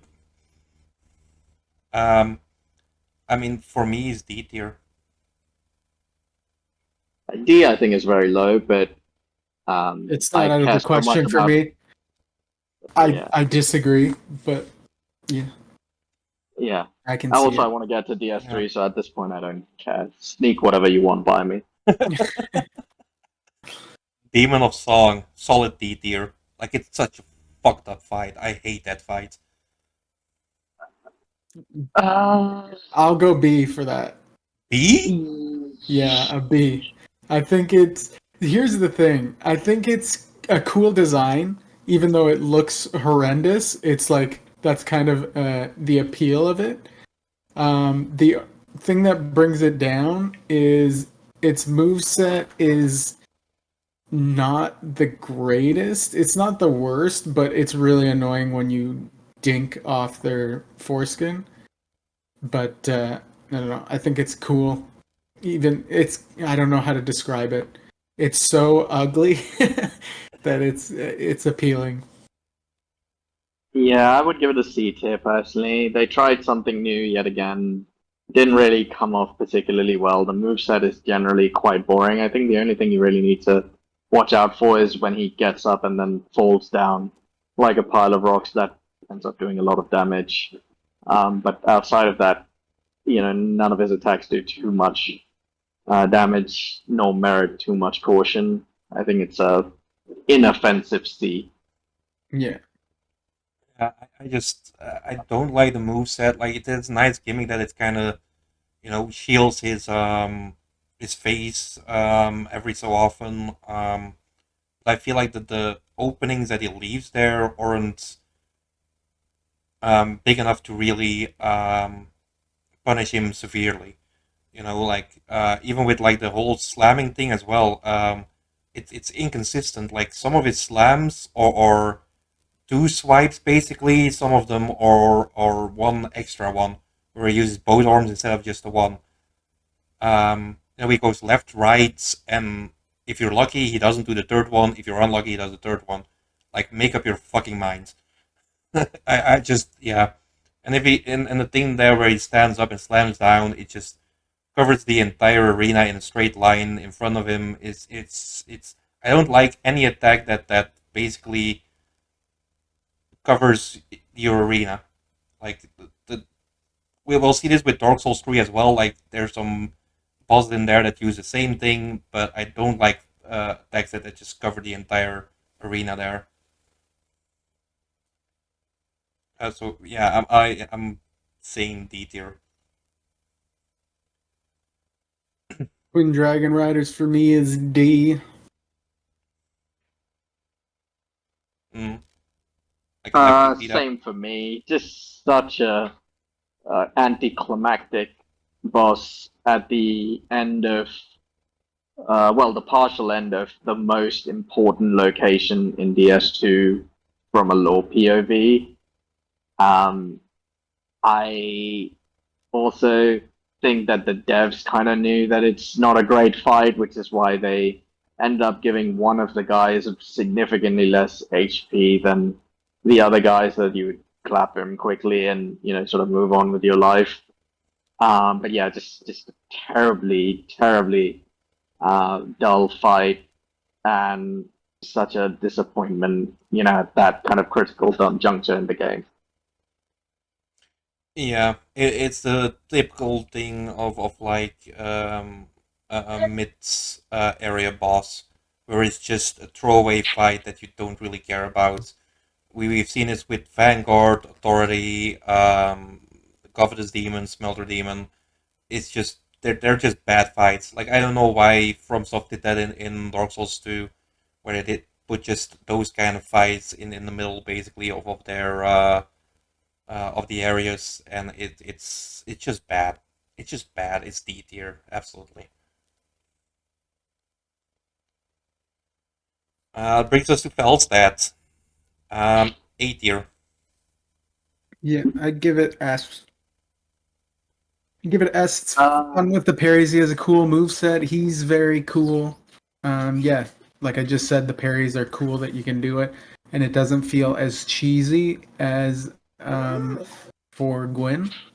But yeah, cool move set, cool look, cool face transition. Yeah. Mm, Great fight. Low yeah. S. Yeah, while I don't have, any major or really any criticisms of the boss, I'm not, sort of blown away by it either. So I would probably say an A or an A plus for me, just shy of S, which I consider near perfection. Yeah. Also, like, great cutscene, opening cutscene. I like that one. Um, Yeah. A good lore too. yeah, good lore. I was just gonna say, like, the fact that he still like is there, like, for Vendrick. It's yeah, absolutely. Um, after Dark Lurker an A tier, like mid A for me. Yeah. Um, Vendrick. Ah, such a horrible disappointment. I mean, the entire game hypes this chap up as, some sort of iconic, heroic figure in DS2 story. Mm-hmm. And then I actually think the arena and the haggard figure that he is hype it up even more for me because it makes him seem like a shadow of his former self, but at the same time, gives the sense that he's still a menace and a figure to be reckoned with. But then you end up fighting him, and outside of the giant souls issue, which to be very honest, I find kind of annoying, Mm-hmm. and I feel like it hampers the pacing of the game. His moveset is just really boring. It's essentially a fight that boils down to sticking to his left knee and dodging, a couple of swipes, hitting him twice, and then rinsing and repeating. And that's just such a terrible shame for a boss that, as I said, the game presents to you as such an important figure in the Dark Souls universe. Yeah. So for those reasons, I'd probably say a C minus for me. Mm-hmm. Yeah, I'm probably about the same spot. The lore is amazing, and I actually like that they made him where he's kind of shitty at this point because it plays into the whole story in the game, where that's the theme of it is just everybody goes hollow eventually.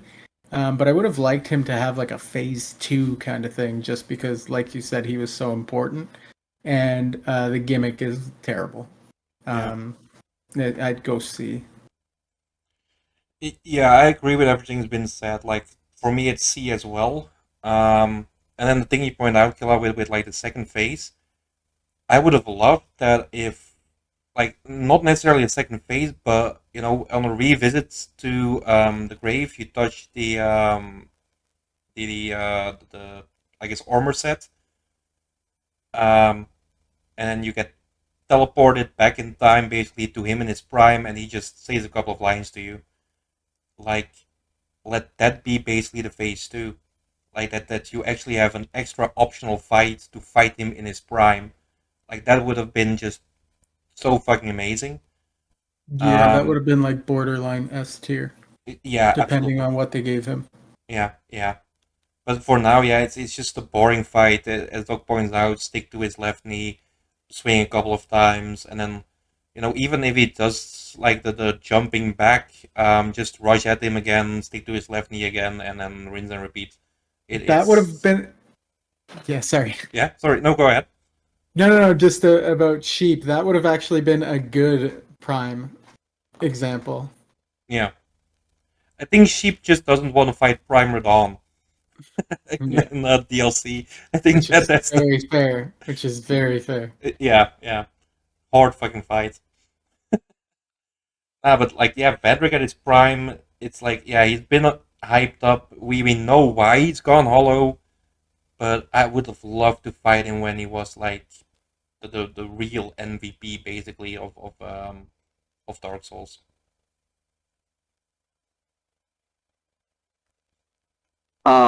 Everyone's favorite Throne Watcher and Defender. Yep. Really Uh, hard for me to rate this one because I can't remember what it's like to fight them, not with a um, bow and just running around. I can So help I'm you gonna with that, say Killer. a I do. C. I hate this boss. I hate this boss with a passion. I think everything about it is what I dislike about duo boss fights. Um, for starters, I don't think they're very good at separating from one another. You constantly feel piled on by both of them. They're both very quick, which is very annoying. I think the reason why Ornstein and Smaug sort of works is that Smaug is more lumbering and slow, whereas Ornstein's the zippy zappy one. Here, unfortunately, both of them are pretty damn mobile.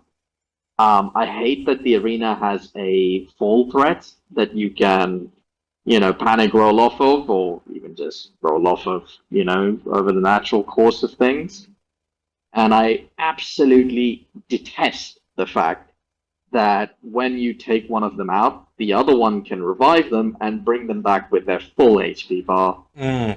Because this essentially pushes the fight into a DPS check territory. And very often, with a lot of weapons in the game, you're kind of just on the edge of, having the right DPS to take them out.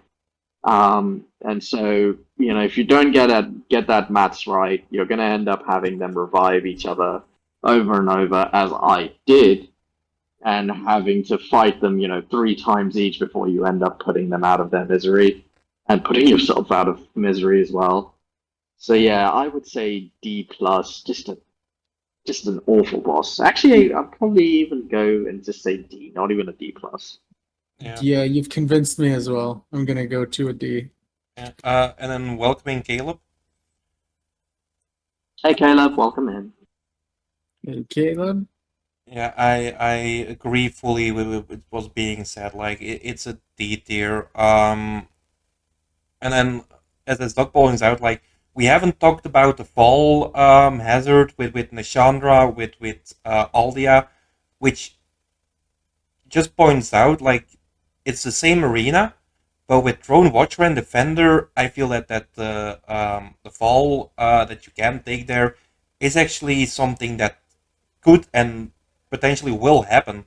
Like with Nashandra and Aldia, I never was in any danger of sliding off the edge, but because of Drone Watcher and Defender, like their moveset kind of forces you to be dodging more, to be doing like to be backing off more, and like it's the only of those 3 fights in that arena that I feel that falling off the edge is an actual thing that's gonna happen. I don't have that with Aldia and Shanra. Oh, actually, I'm gonna give you guys a reason to give it D minus. The run back. Do you guys remember the run back for this fight? It's just annoying. It Yeah, is There's nothing in the way. It's just exactly. annoying. It there is can be something in the way, to be fair. infuriating. It is absolutely infuriating that you have to first put on the King's Ring, open the Yeah. fucking door, run for what feels like, my grandmum's entire lifetime to reach the boss. Then you have to take the King's Ring off, put on your normal ring, and get into the fight, only to fall off the edge within 5 seconds and do the whole thing again. Yeah.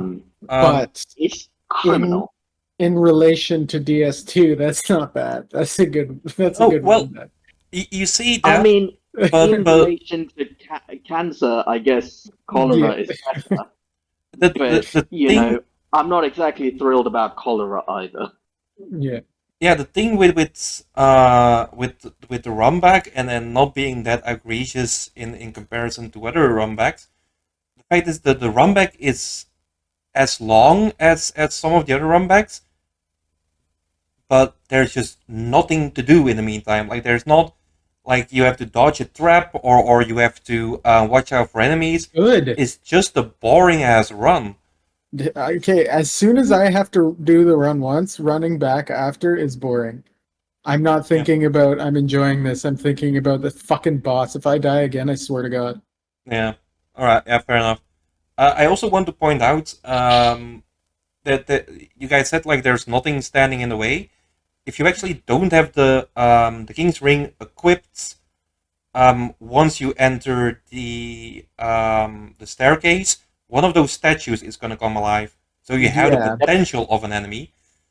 Yeah, but also if you run the wrong way, you have a potential of a bunch of enemies. Yeah, Which is to say, don't be an idiot. Put the fucking ring on. You need to do it anyway to open the door. yeah, true. And this is something that's and I think Caleb, no, not Caleb or Spectrum. I think you guys played the original one as well. Um, like in the original one, once you open a door, it stays the fuck open, even the king's doors. The fact that they didn't do that in Scholar is just abysmal. Yeah, that's dumb. Yeah, it's horrendous. Like I It's don't know. terrible, bro. There's Yeah, nothing positive, other than maybe the first bit of the OSD, which I think is kind of cool. yeah, yeah. It's definitely going into D tier. Like at this point, like it doesn't even matter. Like all D tier is kind of the same to me at this point. Just looking at the finished tier list, I mean, it's exactly what I thought it is, but that is not a good look for DS2, if I'm honest. Nope. There's some bad rankings in there. There's a handful. I mean, I think the worst was Sin. Sin was a scam Yeah. by Ginge. Yeah. He didn't but- have any that went the other way, it feels like. This Yeah, time. but I mean, There's- I think you would agree that we're basically, for the most part, on the same page on this one, Mm. Killah. I think there should be more S's. I think there's a couple. I think Fume Night should absolutely be an S. No question. There's no reason for it not to be. I could see the case for Burnt Ivory King. Personally, I'd have it there. And I'd probably... Yeah, I said Velstat, but that might be a preference thing. But also Sin. But like that's not to be delusional. There are definitely there's a number of bosses that are barely bosses and gimmicks that went wrong. But I honestly feel that there's just not as much bias to Ginge's takes here. There wasn't as much nostalgia, and Yeah. I think the list would look more like this on the other ones had he held it to the same standard. Yeah, I think if I was mapping my agreement with this tier list, I would probably say, I have almost like an 85% agreement with things on this list, and yeah, as I said, that I don't think that looks particularly good for DS2, Yeah. which again I consider to be, the weakest game in the FromSoft universe. Yeah, I think like with like a comparison to the others, we did Demon Souls, we did Dark Souls. Like I would put Sir Alan up there with stuff like uh, um with Artorias, which is clearly the best boss of DS1. But honestly, like for the A and the B tier, I like A tier, yeah, maybe. Like A tier, I could make a case for some to be like over the entire game series, the ones we've done so far, that they would still belong in A tier. Maybe not so much for Lost Sinner, but definitely like the B tier is where it's really starting to drop off. And even like the C tiers, I would let's say Dragon Rider. I think I had something like uh, um, what did I have in B tier there? In C tier, like I would not put like the C tier of DS2 in the C tier of DS1 or DS or Demon Souls. Like I think that there's a significant difference there in quality of the bosses.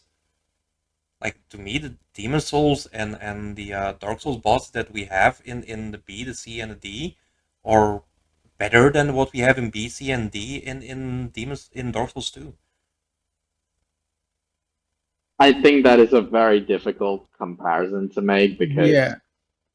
we're talking about very large number of bosses, and I can't, comfortably issue a sweeping statement like that. But if you kind of held held me at gunpoint and said, "Do you like DES or DS2's bosses better?" I would say DS2 because I think the highs in DS2 are more frequent, and the more challenging bosses are more interesting. Whereas in DS, the highs are less frequent, and the more challenging bosses are frequently quite annoying in my experience. And I reckon Killer would agree with that. I'd say DS1 and DS2 are very similar. I think Demon Souls is worse, in my opinion. All right, like we the three, I think, boss fights that all three of us had in the S tier were Alon, Artorias, and Old King Alon. Like, I will concede, out of those three fights, it's like ranking them like from the bottom spot to the top one. It's gonna be the Old King, then Sir Alon, then Artorias. Like, I do think that the S tier boss here in the S2 is better than the S tier boss of Demon Souls. It's, wait, you just put Demon Souls ahead? No, Demon Souls under Sir Alon, but Artorias Okay. over Alon. Okay, I thought I heard I think the what is opposite. I think what Ginge is saying is that the highs of DS2 are higher, but that DES has a higher floor, if you will. Like the worst of DES is better than the worst of DS2. Is that Yeah, an accurate summary of what you're saying, Ginge? yeah. Yeah, I Yeah, don't. I can see that. I kind of disagree, but I think Yeah, they're very similar. Just there's yeah, more. There's going to be more in the mid range with DS2 just because of the number of bosses.